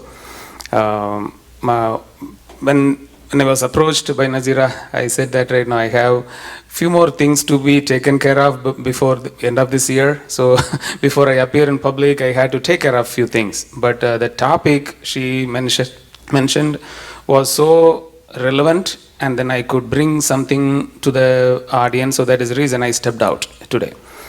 So with that being said, I have been on the receiving end. When I pray, as ma'am said, I come from a very orthodox background, and then we are supposed to pray for everything. And at the same time, what I felt was, when I am alone in the country, I have traveled all over the place. Right, from Boston, West Virginia, Vermont, Los Angeles, San Francisco, and finally in Atlanta. So, been all over the place. Same way in India, I have worked in my hometown, Trivandrum, Bangalore, and in 5 years I traveled a lot.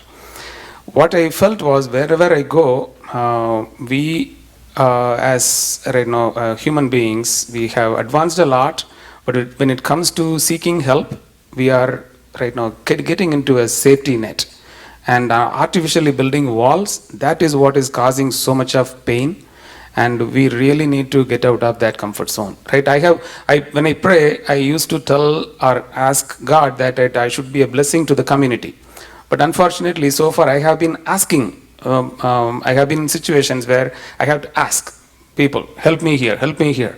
So that way I got now thick skin, and also willing to help others. So definitely that is the point I like to leave here. Thank you again. Thank you, Justifiers. Neelam, 30-second closing comments. First of all, I wanted to thank you, Nazira, for bringing up this conversation, this open discussion. I guess I have 3 questions I just kind of want to leave you all with. I know there are a lot of families who could not be here, and a lot of the people that are here are very open-minded, because otherwise you wouldn't be here, as far as I can tell. But I would definitely advise everybody to have this open conversation with all the Desi families or other families that you know of. If you speak with them on a daily basis, open this conversation. I know it's very taboo sometimes, it's very scary sometimes, you're scared of judgment. What are they going to say? Oh, I'm interfering with their family and life. No, your children can be boy or girl. What if they go to either extreme? They can be an extreme rebel, then what? They're going to be seduced by outside society standards. There's the opioid crisis. There's so many other situations they can be a part of. Or they can be completely closed in with the tradition and they don't question anything, and they can be involved in things such as domestic violence very easily. They can fall prey very easily because they don't know what to look for. I guess my main thing is have, the courage to open that dialogue, help them find a balance, be their friend, and open this dialogue with all the other families around you. Thank you. Very well said, Neelam. So I just had to say that there is no perfect relationship. That's one thing. We all need to, whether it's any relationship, I'm not going to name them, but especially spouse and sometimes children, so we have very difficult times sometimes. However, the one thing that, again, I'm going to reiterate has kept me going is your inner voice is your guide. So listen to it, because I used to tell my son the same thing. Anytime you do something and your inner voice says, oh, I shouldn't be doing that, just give it a thought, don't do it. And that's where that meditation or whatever you want to call comes in. And my father's quote many years ago, and that's kept me going, and I'm going to end with that, it says, God, give me the serenity and strength to accept gladly what I cannot change, the will and efforts to change what I can, and wisdom to know the difference. So I think that's how I have led my life, with that guide from my dad, and that's how I feel like that we've taught our son, and our marriage has lasted because of this support to each other. So that's where I would say we all need to at least give it a thought. Thank you, Nida. Thank you. Well, first of all, I do want to thank you, Nazira, because not just for today, but I think as someone who over the years has been involved with volunteer work and stuff, I think the amount of work that you do in putting this together is phenomenal, and it's not just for today, but just your dedication and commitment to the family, because I know behind the scenes you put in a tremendous amount of work, and all of us that just come and interact with you only see a part of that, so thank you for that. It is tremendous. I could never value or capture exactly what you do, because it's tremendous. I guess the discussion today has been tremendous. I love it, because we don't get enough of this kind of interaction of having our people together and discussing these interesting things. But, sometimes we sort of think about being an ethnic minority or having cultural differences as being because we're here and we're dealing with cultural differences, but actually they're just life issues, and they're just life problems that we have to deal with. As someone who, I was born in India, but at the age of 6 went to England and grew up in England, so my experiences are a lot like some of you as the younger generation, but I'm actually older. So I've experienced what you've kind of experienced, and then come here as an adult with my children. And I thought, things were going to be really easy, because I've grown up bicultural and I consider myself bicultural. I have no problems moving between the different cultures. Well, you know what? I still have issues. And when my children were growing up, I still had cultural issues, because there was a generational gap and everything else. So don't be beaten down by the fact that it's just because you've come or whatever and it's temporary. For the rest of our lives, we'll have that. And when you say that, need to find yourself, I agree with that. But you know what? At 60, I'm still trying to find myself. And I think I will till the day I go. So I think so long as we can have that attitude, everything is manageable. So Very thank well you. said. Thank you, Surinder. Go ahead, Aparna. So one thing I was thinking is, I've been talking to a lot of singles this past 1 year, and to the parents also. So what I realize is there's a constant expectation that keeps, we are not the same when we compare ourselves 5 years ago, how we used to be, and our likes and dislikes and what we want to do, everything changes. So when it comes to finding a life partner, or once you've found one, things are going to change. Sometimes I hear that I used to love that person, but he doesn't like to travel anymore because he's in a different stage of life where he wants to grow up in his career. So we keep constantly changing, and so does our life partner. So sometimes it's the acceptance which is going to take us through the long journey. So I think that's important for finding a life partner and staying with that person. Acceptance, that's a very, very powerful word.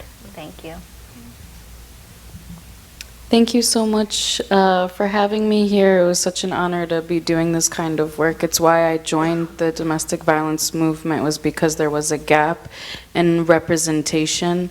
And I think that first, if you're not registered to vote, October 9 is your last day, go register to vote. November 6, go vote.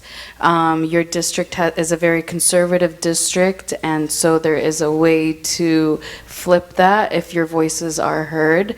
And it has been such an honor, and I really want to thank everyone for all of the insight and all of the expertise that this whole panel has. And I think that continuing these conversations is the way to end domestic violence, because we're bringing it to the forefront.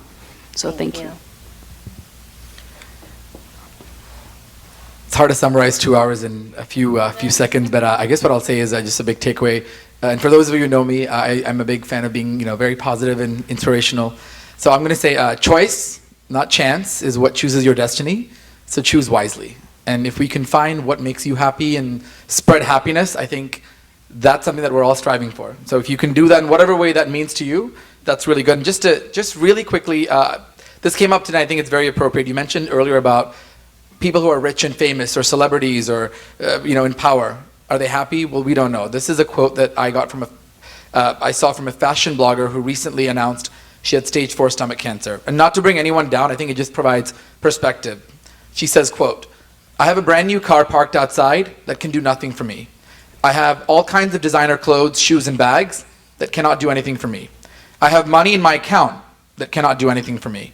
I have a big, well-furnished house that also cannot do anything for me. I'm lying here in a hospital bed. I can take any plan I want any day of the week, but it still cannot do anything for me. So do not let anyone make you feel bad for the things that you don't have. But the things that you do have, be happy with that. If you have a roof over your head, who cares what kind of furniture you have in it? The most important thing in life is love. Make sure you enjoy the ones you love and don't give up on them, because they may be gone tomorrow." Thank you, Jill. So first of all, I wanted to say thank you for this opportunity. I've never done anything like this before. I thought the whole topic was really interesting because I, again, come from two cultures, Indian and American, because I've always lived here. Something that I would say is I really liked how there's different age groups here talking, and I think that gives a lot of experience. I'm talking about a lot of different experiences that people have had. So yeah, just thank you for this opportunity. Thank you, Isha, and thank you all for being here as we break for like 5 to probably 7 or 8 minutes. I do want to thank all the panelists, and this sessions doesn't happen just like that. We need support, we need sponsorship for this program. So I would like to first of all thank Banyan Way for collaborating with us today to bringing this topic of interest that I got interested in, and let's make this happen. So we made it happen. Thank you. And we also would like to thank the Bal family, Neera and Vijay. Vijay, if you are here, please come forward. I would like for both of you to hand the gifts to our panelists today, Neera and Vijay together, for your support and believing and having confidence in our Chai and Just Chats. And these are monthly sessions. So the next one is coming up is November 3rd, which is the politics of politics. So yes, on time for the November 6th election. So yes, for the panelists. Thank you.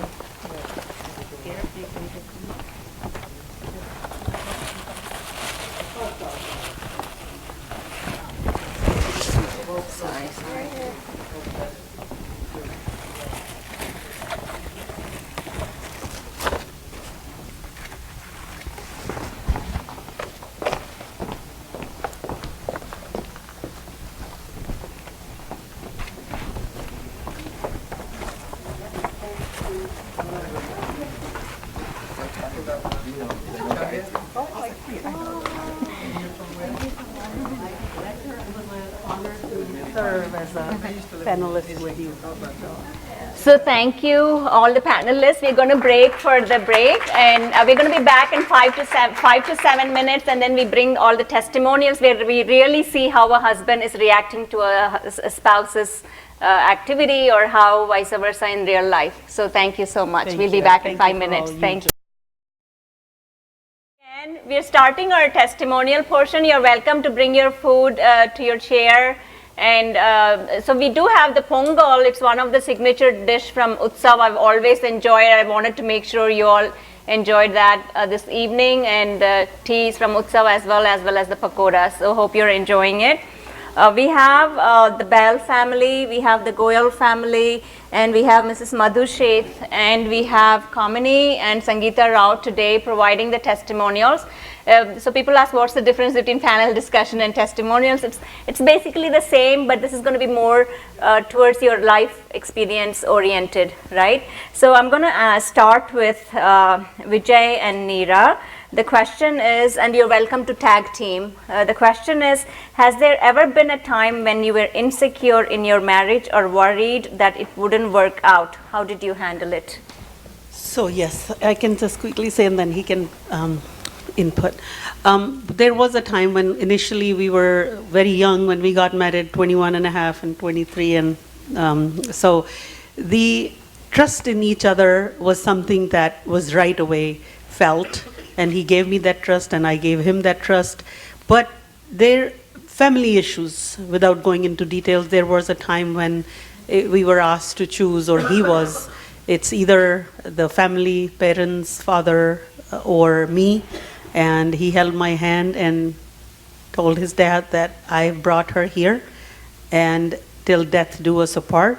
And this is my promise to her parents, and I'm going to stay here with her. So he moved away, walked away with me, and that was the time when we were both like, wow, how our marriage will go. But then the moment that hand was held in front of the family, of course everything became better later, but at the moment, that respect and love for him, to me, has kept our marriage very, very strong. So very nice. Vijay? Yeah. You don't have anything to add? Just kidding. Because when I got married, I thought wife stood for washing, ironing, folding, E for everything else. Just kidding. Relax, everybody. Okay. That's my little wit. But no, seriously. The common denominator, I think, in any relationship, husband, wife, as it is commitment. And, as I just mentioned to somebody, being very pragmatic, there's what I call the perfect world, and then there's the real one. And it's just like everything else. You have to learn to be resilient. You have to learn to adapt. And because if you don't, egos can get in the way and everything else. And as in our case, family did. I made a choice, stuck to it, and the rest, as they say, is history. Awesome, thank you. So, Mr. Sheth, I have a question for you. Even though we talked in the previous panel about Bollywood and the superficial love that is shown from there, but I started believing after I attended your spouse's 80th birthday, because you both danced on stage for like 15 minutes to a Bollywood song, and so so is it true that Bollywood does exist, love does exist in families? Well, they are married. Hold on. Maybe a song for us then. We are married from more than 55 years now, and if we can still, behave like Bollywood couple, there has to be something there, right? Actually, I would say, I want to add to that, love gets stronger as you age, but you have to have that patience. You have to have you really have to learn to, what's the right word?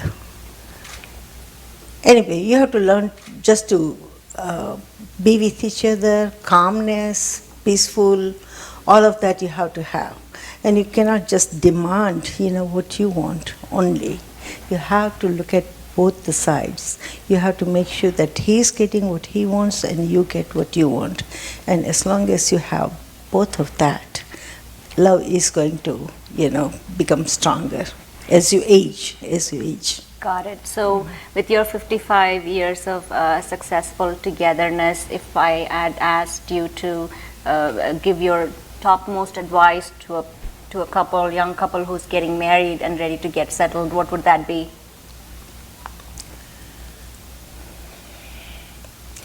The only thing I would say, don't rush into anything.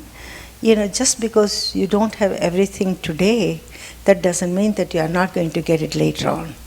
You might get it, you just have to wait it out, work very patiently, and give each other some time, give each other some space, and make sure that both of you grow, not just one person.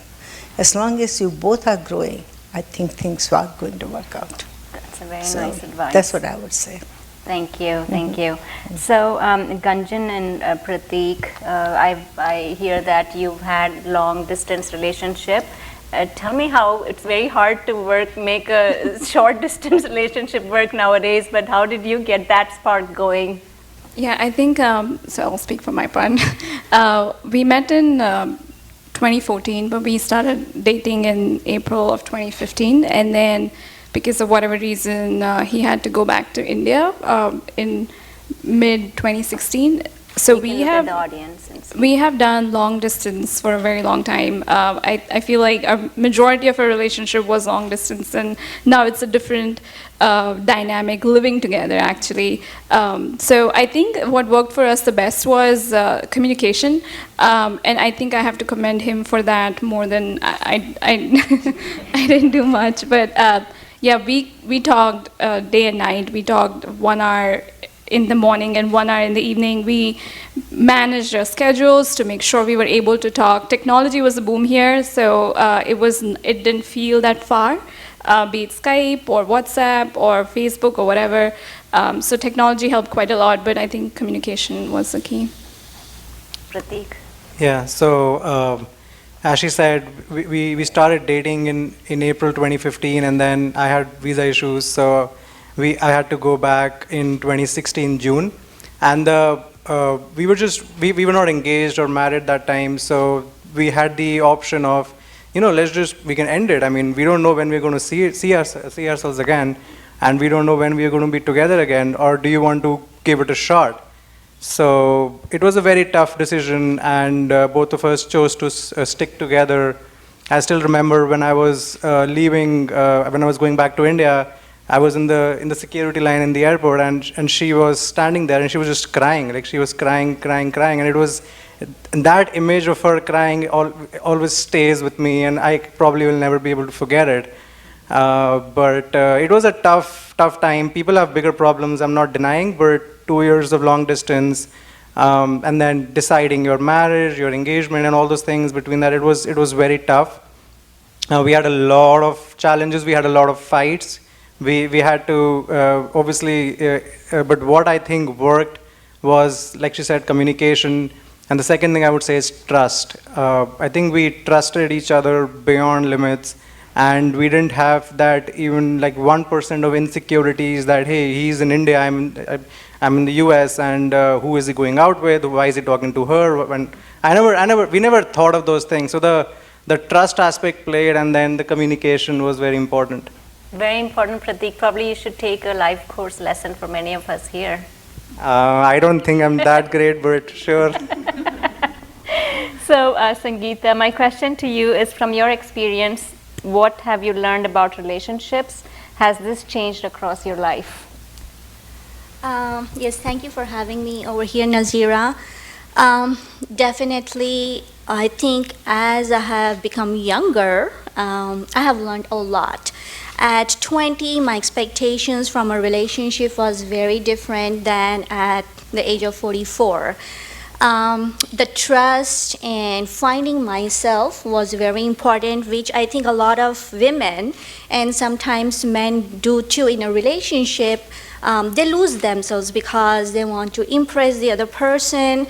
They want to imitate what others do. They want to like the bhindi sabji, though they hate the bhindi sabji, things like that.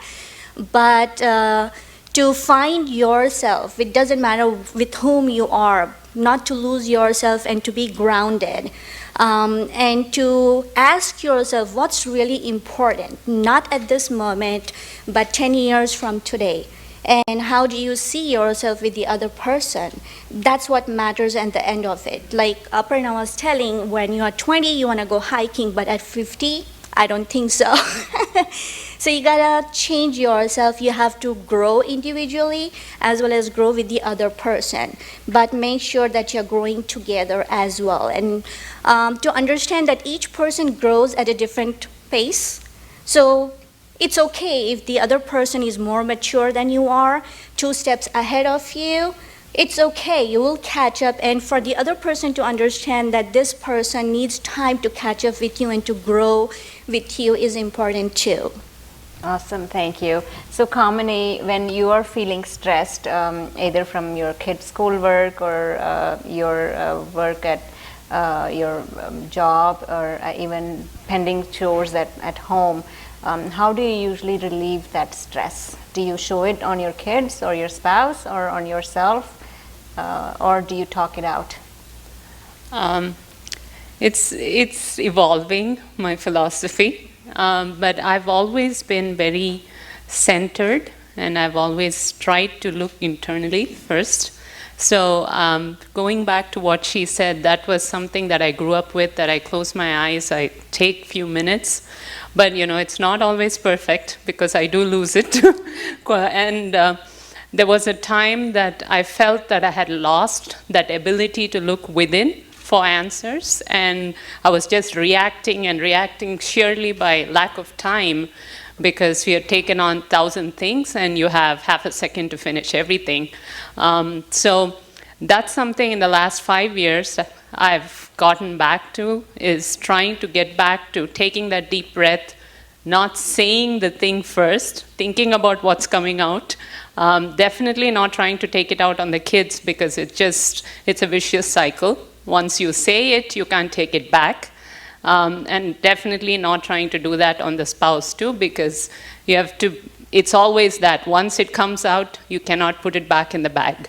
So be very cognizant of what comes out. But it has been a process, and it's 20 years in the making. So very nice. So that's what it is. Very nice. Thank you for the great advice, which I think many of us need to still learn, not to put it out on anyone else, but to look internally within ourselves first. So the next question I have is for the Bahal family, is do you think sex is appropriate before marriage? Have society's views on this changed since you were younger? Have your views changed? And this question is for both of you. Well, if you're talking about before or after marriage, I mean, that's all subjective, I think. But no, I mean, obviously, listen, we've got cultural differences here. And of course, for those of you who don't know, I mean, I grew up in England where, going out and dating was much more open. Unlike Neera, obviously, growing up in India was much more, restrained in terms of open relationships. But listen, I think it all evolves around, we're all byproducts. Don't forget, we're all byproducts of the families that we grew up with. And my son and I have a much more open relationship than I ever did with my father. It wasn't even a point of discussion. So he went out with girls, and then if it happened, it happened. And certainly I didn't discourage it. But I think you have to accept and have the trust and confidence that if you've nurtured them, cultivated them right, they'll hopefully do the right thing and exercise and respect the other person that they grew up with. And I'll let her as a mother. Again, as a mother and as an individual who grew up in India, I want to first address that and then come to how the kids are brought up. So, of course, in our growing up in 1970s in India, 58 born, you can imagine, it was definitely, absolutely a no-no. We were told that this never, ever to have sex before marriage. So, personally, I was very sheltered, and like I said, that we couldn't even talk the word sex in our household. Whereas when our son was growing up, and we all, the children and mothers who are here, then was it in middle school that we had that first call from school saying they want to talk to parents, where the bees and the birds are going to be taught to children. And I was shocked, and I said, really, now, at this age? But we went, and then they told us what they were going to be taught. So we approved that, yeah, that's a good thing. So see the difference between our growing up or him in England and me. So I'll tell you a good, funny example. When we were young, newly married, and we owned a hotel in Orlando, and there was this director of, I guess, food and beverage. Her daughter was working there, Kim, young girl, and I'll never forget that. He must have told her, "Oh, you look nice." That's it. So I went downstairs and said, "Oh, Kim, you look beautiful," and she says, "Oh, that's what Vijay was saying." Would you believe it? I was so mad. He told you that. I mean, I didn't tell her. So the reason I'm telling you all this is because look at the growth that has happened now in many, many years. I raised hell. I went up, he came upstairs, and I'm with my pouty face, and what is wrong? So for him, it was nothing, because he grew up in England, and this was like a very healthy relationship. Telling someone you're looking pretty is not a bad thing. So how things changed. Many, of course, he told me that this is how it is. And when people started saying the same thing to me, the guys or boys used to, the men, and I said, oh, okay, that's okay, because they would tell me the same thing, you're looking pretty. So when he, then again later on we moved to Atlanta, and he worked at the Hilton. So of course the relationship, how we came together, the trust that built up. So here at the big Hilton, there's conferences, and there's Hooters conference and all these calendars. So of course, if I was that kind of a wife, always doubting, I don't think that these 39 years of this loving relationship would have worked. So the point I'm making is that what I was then, I am not today. What he was then, he's not today. So we grew together. He let me blossom, and I let him, coming from these cultures where he used to watch all these concerts, and I'm all ghazal and Jagjit Singh, and he doesn't know new ABCs of that.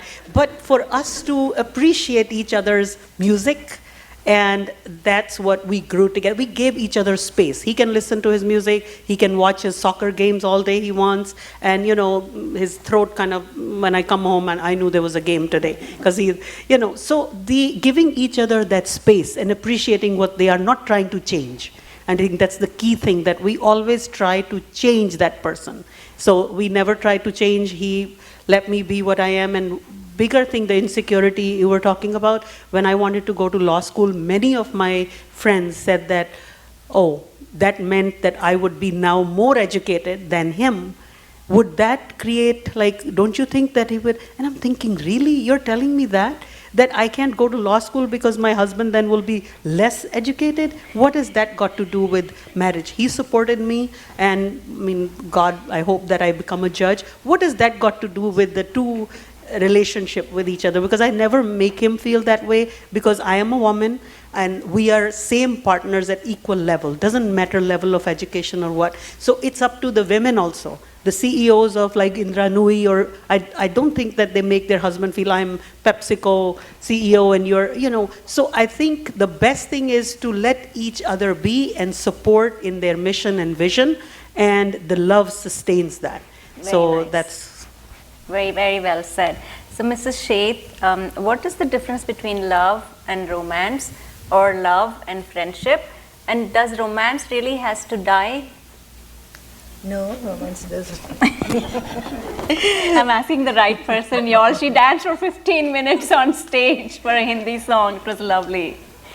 Romance never have to die. Doesn't have to die. It's always there. It can always be alive. And love is something that grows. You have to grow. It will grow eventually. It'll grow by itself, as long as you care for each other, as long as you take care of each other. Eventually, even if you don't have that love, it'll come. In India, when they say arranged marriage, they're not in love from the first day, but the love, just it grows, it comes automatically. So, it's a two different thing, but romance doesn't have to die just because the love has come in now. So I think the both can come together. And what is the third question? So what is the difference between love and friendship? You can be friends and still love each other. Friends is something, you're taking care. You're taking care of each other as you grow older. When my husband had a knee surgery, I had to take care of him. To me, that's not just love, but it's also a friendship. You do it because, you really care for that person, not only because you love that person. So, to me, friendship, it's very similar, but at the same time, it's not the same. I will have a hard time, differentiating both. But love is always there, as you grow, as you are growing together. And you are always friends, of course. First you are friend and then you are lover. Yeah. That's what I feel. Very nice. Yes, thank you. So for Gunjan and Pratik, so sort of this question is addressing both of you to each other. What should I never say to you when I'm angry or frustrated? So you're addressing each other.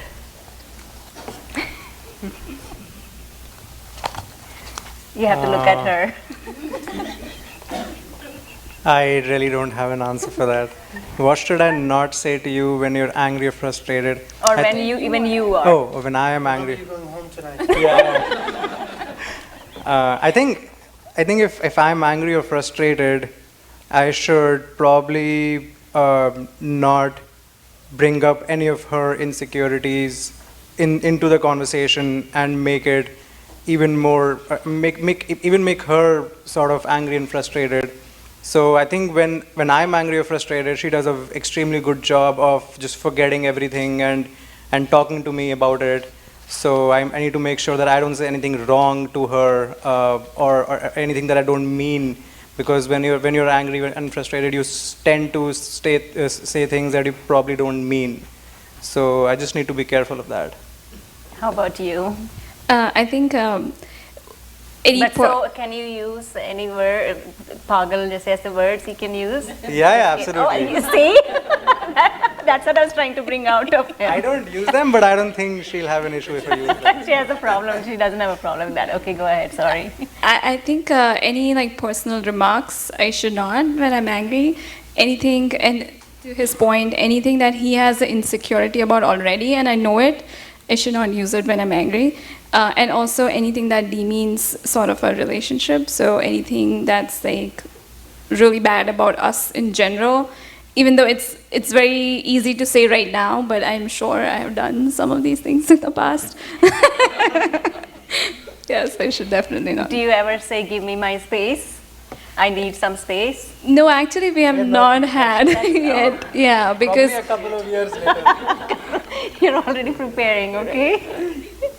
Not the yet. realities, huh? Yeah. Okay, sounds good. Sometimes I feel, coming from the culture back home, we've never heard give me some space. When you're angry, that's the time the spouse comes and baat karo na, ye lo na, baat karo na, But I think as I'm also evolving, I'm learning that even during anger or frustration, giving that person the space, it sort of helps their frustration come down.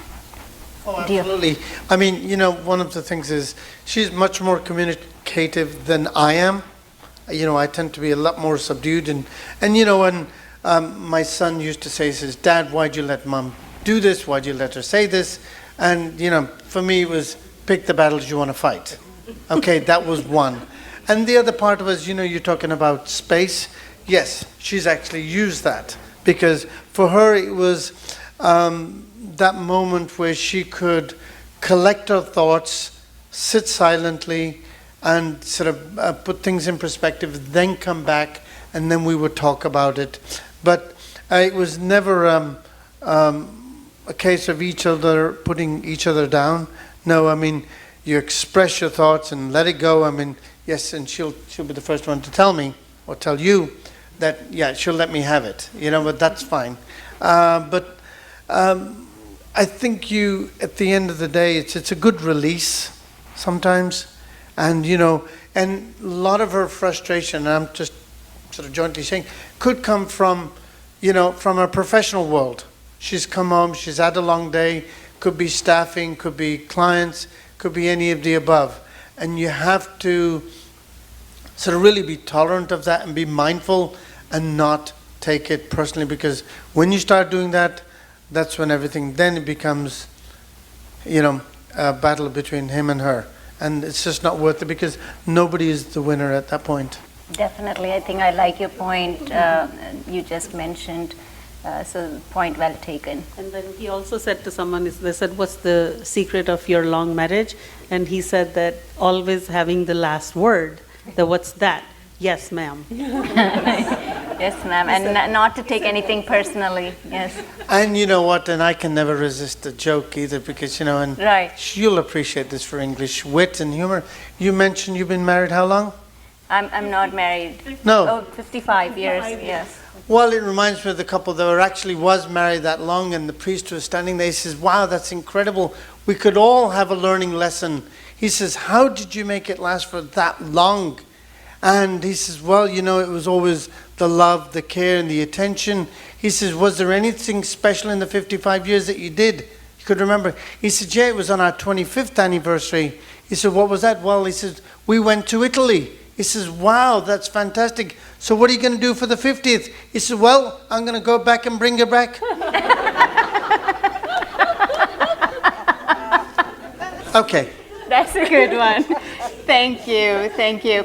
So, Sangeeta, what are your views about divorce? And do you know friends or acquaintances who've gone through such? And what are their challenges? And I can speak personally for a second about that.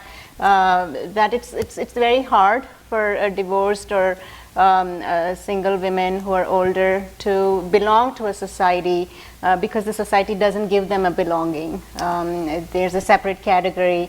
No, we can't invite her or him because they're divorced. And so what are your views? Has those changed over the years? 2 years ago, I would be very ashamed to say, yes, I am divorced. But as I grow and evolve, I realized that speaking my truth and speaking me as who I am, I'm getting to that absolute love, because I'm not expecting love from outside, because the love is within me. What are your views? Sure.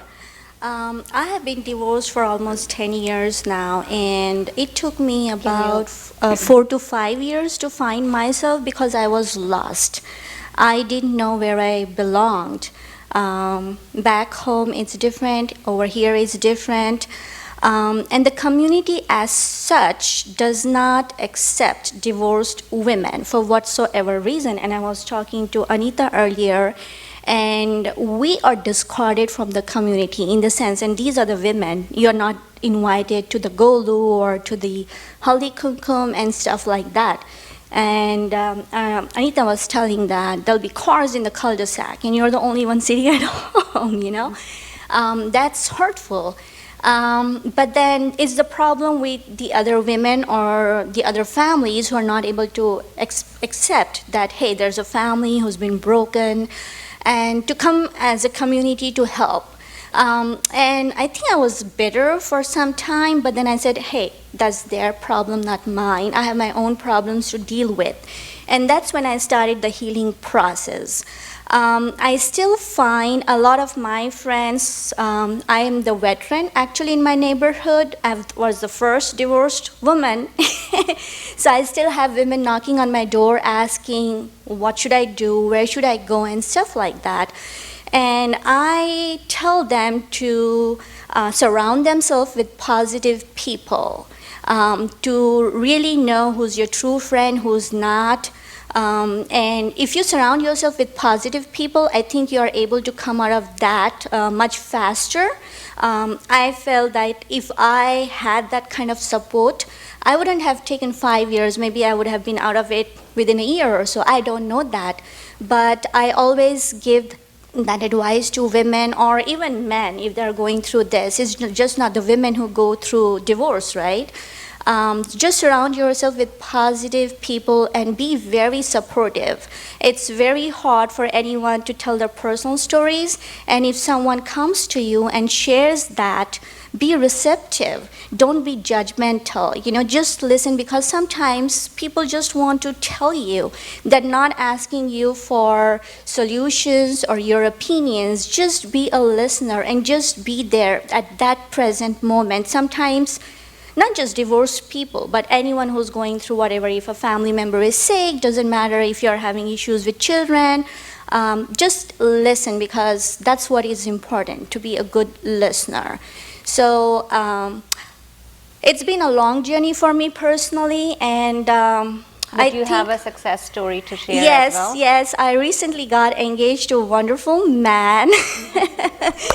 So yes, and he's just amazing, and I finally feel that that's how a relationship should be, where Mrs. Bell was saying that you should let other person be, give them the space to grow, respect their visions and missions, and be supportive.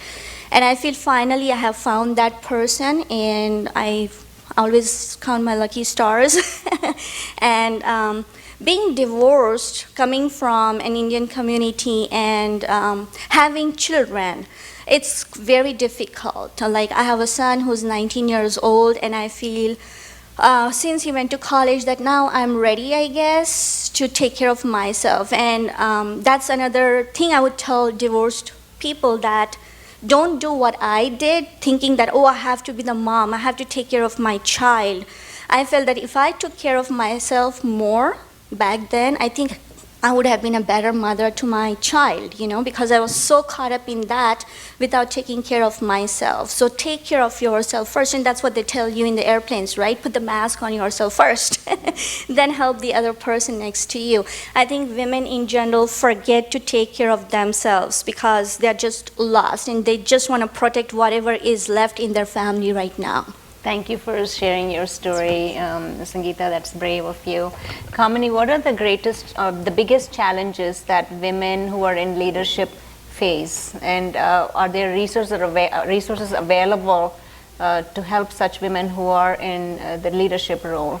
And I know you are participating in the John Street Arts Center, and you do take care of your household chores.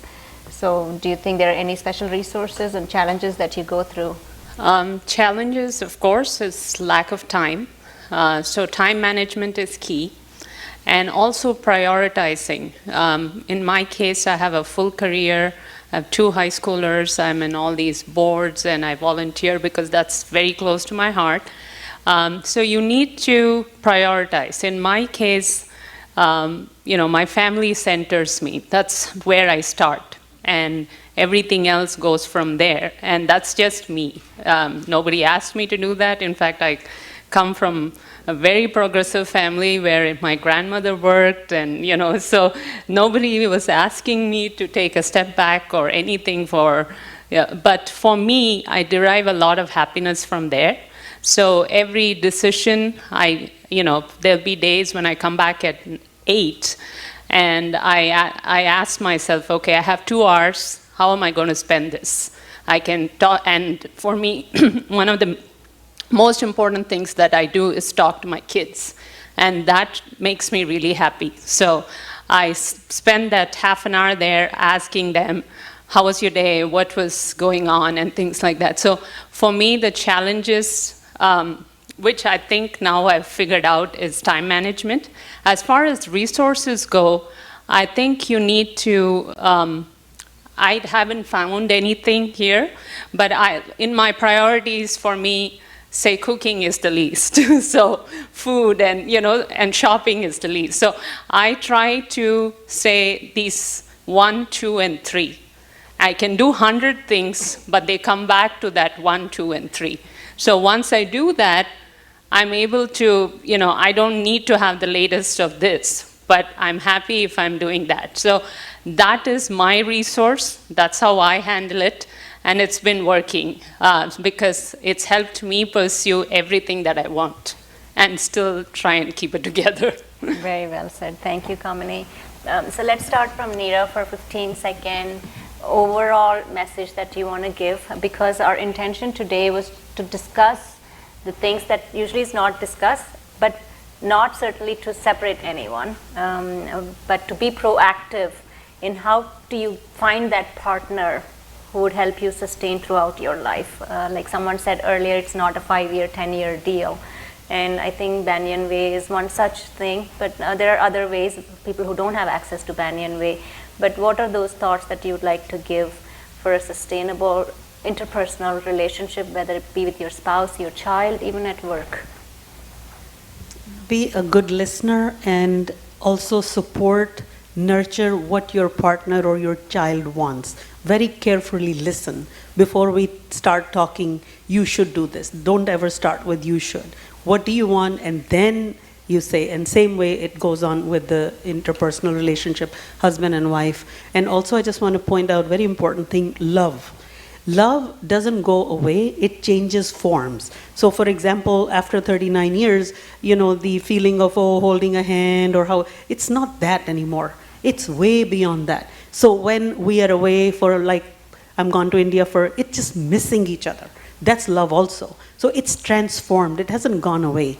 So romanticism may have gone away, but the love always, always stays. And I think that's the secret. I think sometimes we do let ourselves he doesn't love me anymore, or it's not about sending flowers all the time. In fact, you wonder, after 40 years, flowers are coming, what does he, What is going on? But so that's what I'm saying, that don't have those right. But if it comes once, it's great. But we start analyzing too much. And I think just simply loving, whatever form of that love, we should really cherish that. And I vouch for that, because recently, 2 days ago, as I was preparing my questions on the laptop, my daughter was sitting in front of me. I said, hey, I'm going to put you on the panel and ask you this question. She asked, which question? What should the parents be teaching the children? And she looks at me, to not be on technology. And I'm like, yes, you're so right. So so listening, yes, I understand. Go ahead. Yeah, I mean, to Neera's point, I mean, listen, you've got to help each other flourish. And to her point about the oxygen mask, when, help support them, and then, because it's very, very vitally important to let each other flourish and bloom.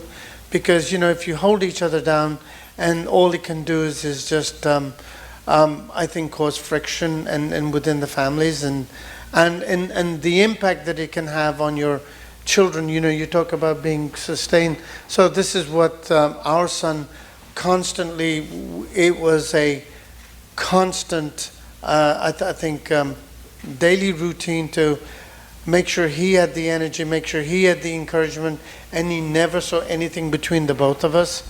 And that was vitally important.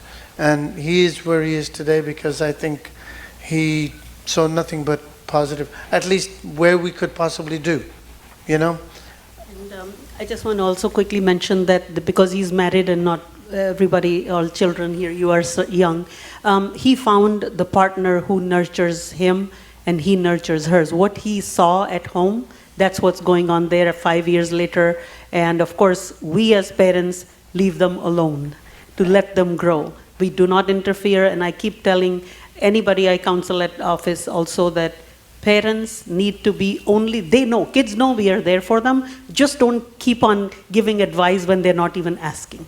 So I think that's another key, that we need to stay away, but when asked, yes, jump at it and give them what they need, but don't just interfere unnecessarily.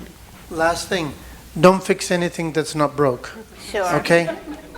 Definitely. So I was actually going to ask you, do you want to have the last word? But I thought you would say yes, ma'am. I could say that, but no. Pratik, how about you? I think for any healthy relationship, I think there are 3 pillars. You can rank them in any way you want. I talked about trust and communication before. I think that the last and a very important pillar is respect. You cannot have a healthy relationship or a healthy marriage if you don't respect each other. And disrespect brings in a lot of issues over time that just keep on growing and leads to an unhappy relationship. Thank you. Gunjan.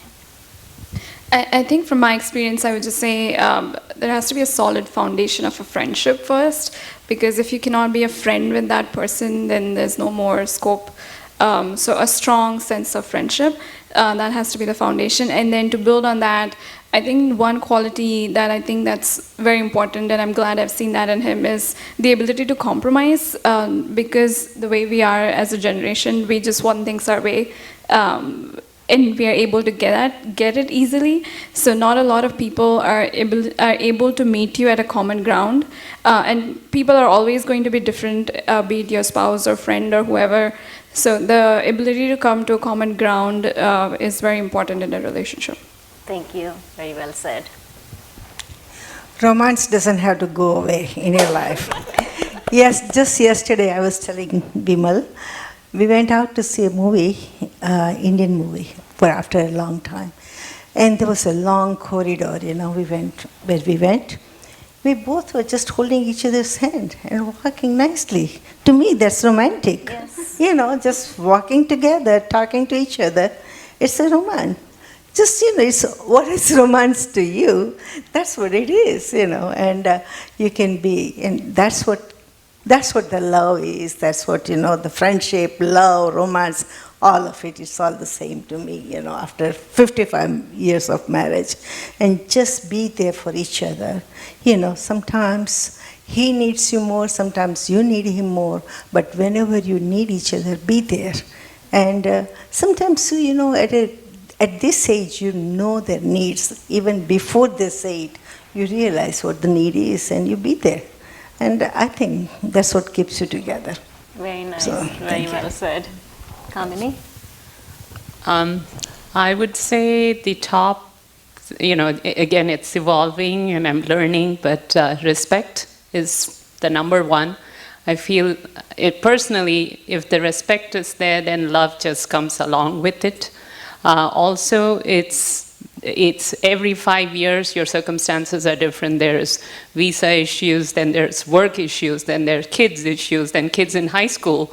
So with every life-changing event, you need to evolve. The relationship needs to evolve, and it's not easy, but you have to get up. In my case, I get up every morning and I say, okay, I need to make this work. So it's easy when you start that way, then your end goal is, I'm going to make it work. Of course, sometimes it doesn't, then that's okay. But I feel that I have to constantly look at the positive side and say, I respect this person. I fell in love with this person for these reasons. Yes, now circumstances are completely different. So what are the ways I can love this person in this decade So, and I see so much of that in my kids, and that's my respect has always been my cornerstone for my relationship. Very nice, thank you. I think for me, I would speak more in terms of children, because Indian communities or Asian communities, usually they'll argue or discuss stuff in front of kids. But one thing that we don't do as parents is show the love and affection in front of our kids. And I think our kids are growing up with the lack of that. They do not know how to reciprocate if someone is showing them the love, because they have not seen their parents do that. So I would tell parents, young parents, with teenagers and all that, yes, I know, hug each other and tell each other that you love each other in front of the kids, because the kids need to see that, because they are learning from parents. So it's not a shameful thing. Yes, it's not very uncommon, in Indian families, but I think as parents, we need to do that more often in front of the kids to show them how real love is. And even after being married for such a long time, I feel that you shouldn't stop telling each other that you love her or you love him, because actions are important, but sometimes you need to hear that too. And talking about romance, I'll tell you what I did with my fiancé yesterday. Romance for me yesterday was me ironing my dress and him cleaning the laundry. That was romance on FaceTime. So we all have our definitions of romance. For me, that's my romance, being in a long-distance relationship right now. Very nice. So thank you again to all the testimonial providers today. I appreciate your time, and I think there were several things said today. I kept hearing love, I kept hearing respect, I kept hearing acceptance, and I kept hearing about proactive, and I kept hearing about find the right partner and wait for the right partner, and take life as it comes. So if there's anything else you want to chime in, if any questions the audience has, please ask. I know we missed that one with the previous panelists. Any questions for our current testimonial providers? Shalu? Yeah. Wonderful testimonials. So thank you all of you for coming here and discussing all of your personal lives. It's very hard for us Indians.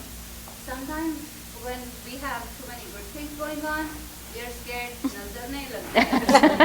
Right? So we are like, we don't show our intimacy or love and respect for each other publicly. नहीं ऐसे नजर लग जाती है. ऐसे ही ठीक है. Even we have problems, we still don't want to show it. Like लोग क्या सोचेंगे, लड़ते रहते हैं आपस में.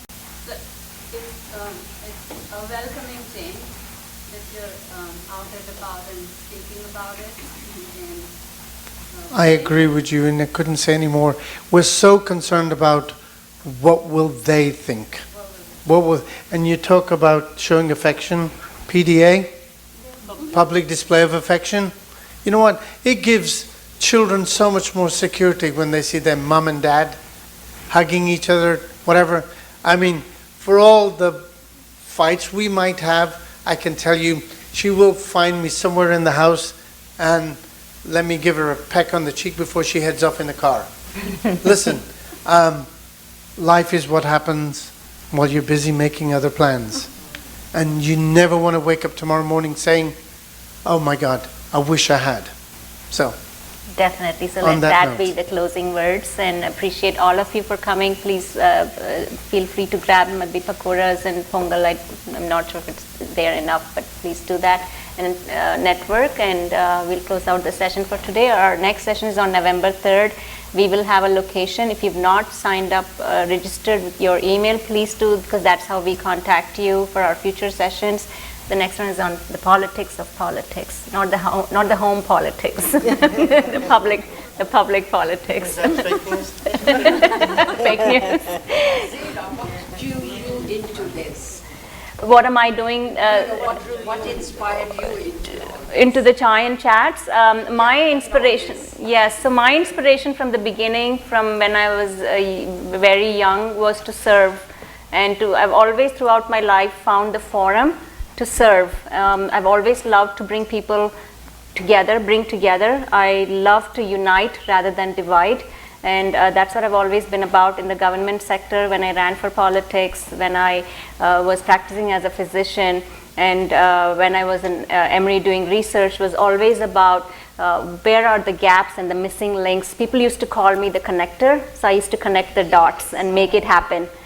Bring people of like and unlike minds together to come to a common goal.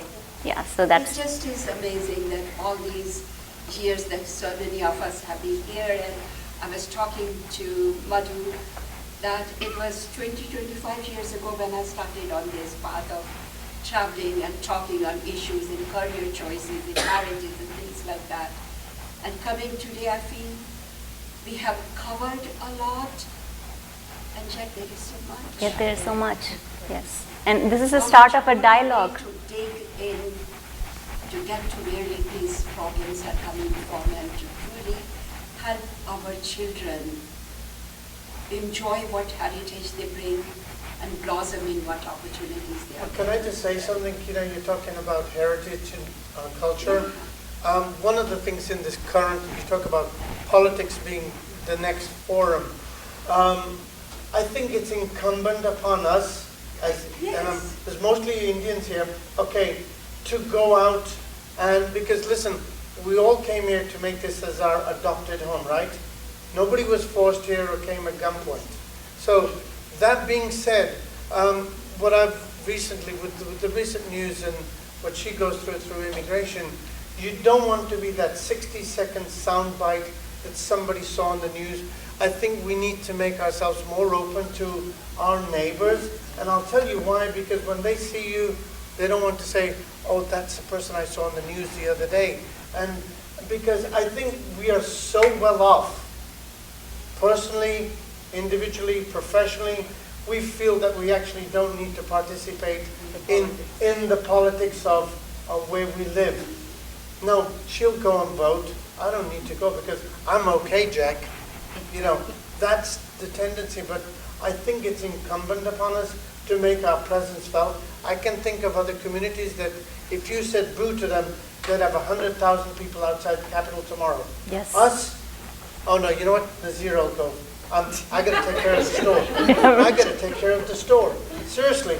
And I think we need to make our presence felt because when you look at us as a community, income per capita, education, we really have got it all. And you know what? And we can't complain. And what really annoys me is when I hear about things like, for all the subjects matters we've talked about, oh, America's a very morally bankrupt country. Well, you know what? Go back home. I'll tell you what keeps you here. Hey, is this. And so you've given up that. And sorry for taking a moment. Yes, please. But this is really, really, I find it very disruptive. When we think about us as a community, we need to gel a little more because sometimes we're divided amongst us all regionally, culturally, religiously, all of the above. But when you think of us as one community, we could do much more. So thank you so much. Instead of George Washington. Very nice. Vijay, before we really close out the session, I'm so glad that my beloved mom and dad, Pat, Patricia, and Curtis, can you stand up, please? They've adopted me as their loving daughter, and they're here all the way from South Fulton, so it goes to say open up to other communities as well, which I have done. And so thank you so much for being here, Mom and Dad. Love you. So yes, thanks guys for being here. See you next time for next month. Thanks for having us, Thank you. Nazira.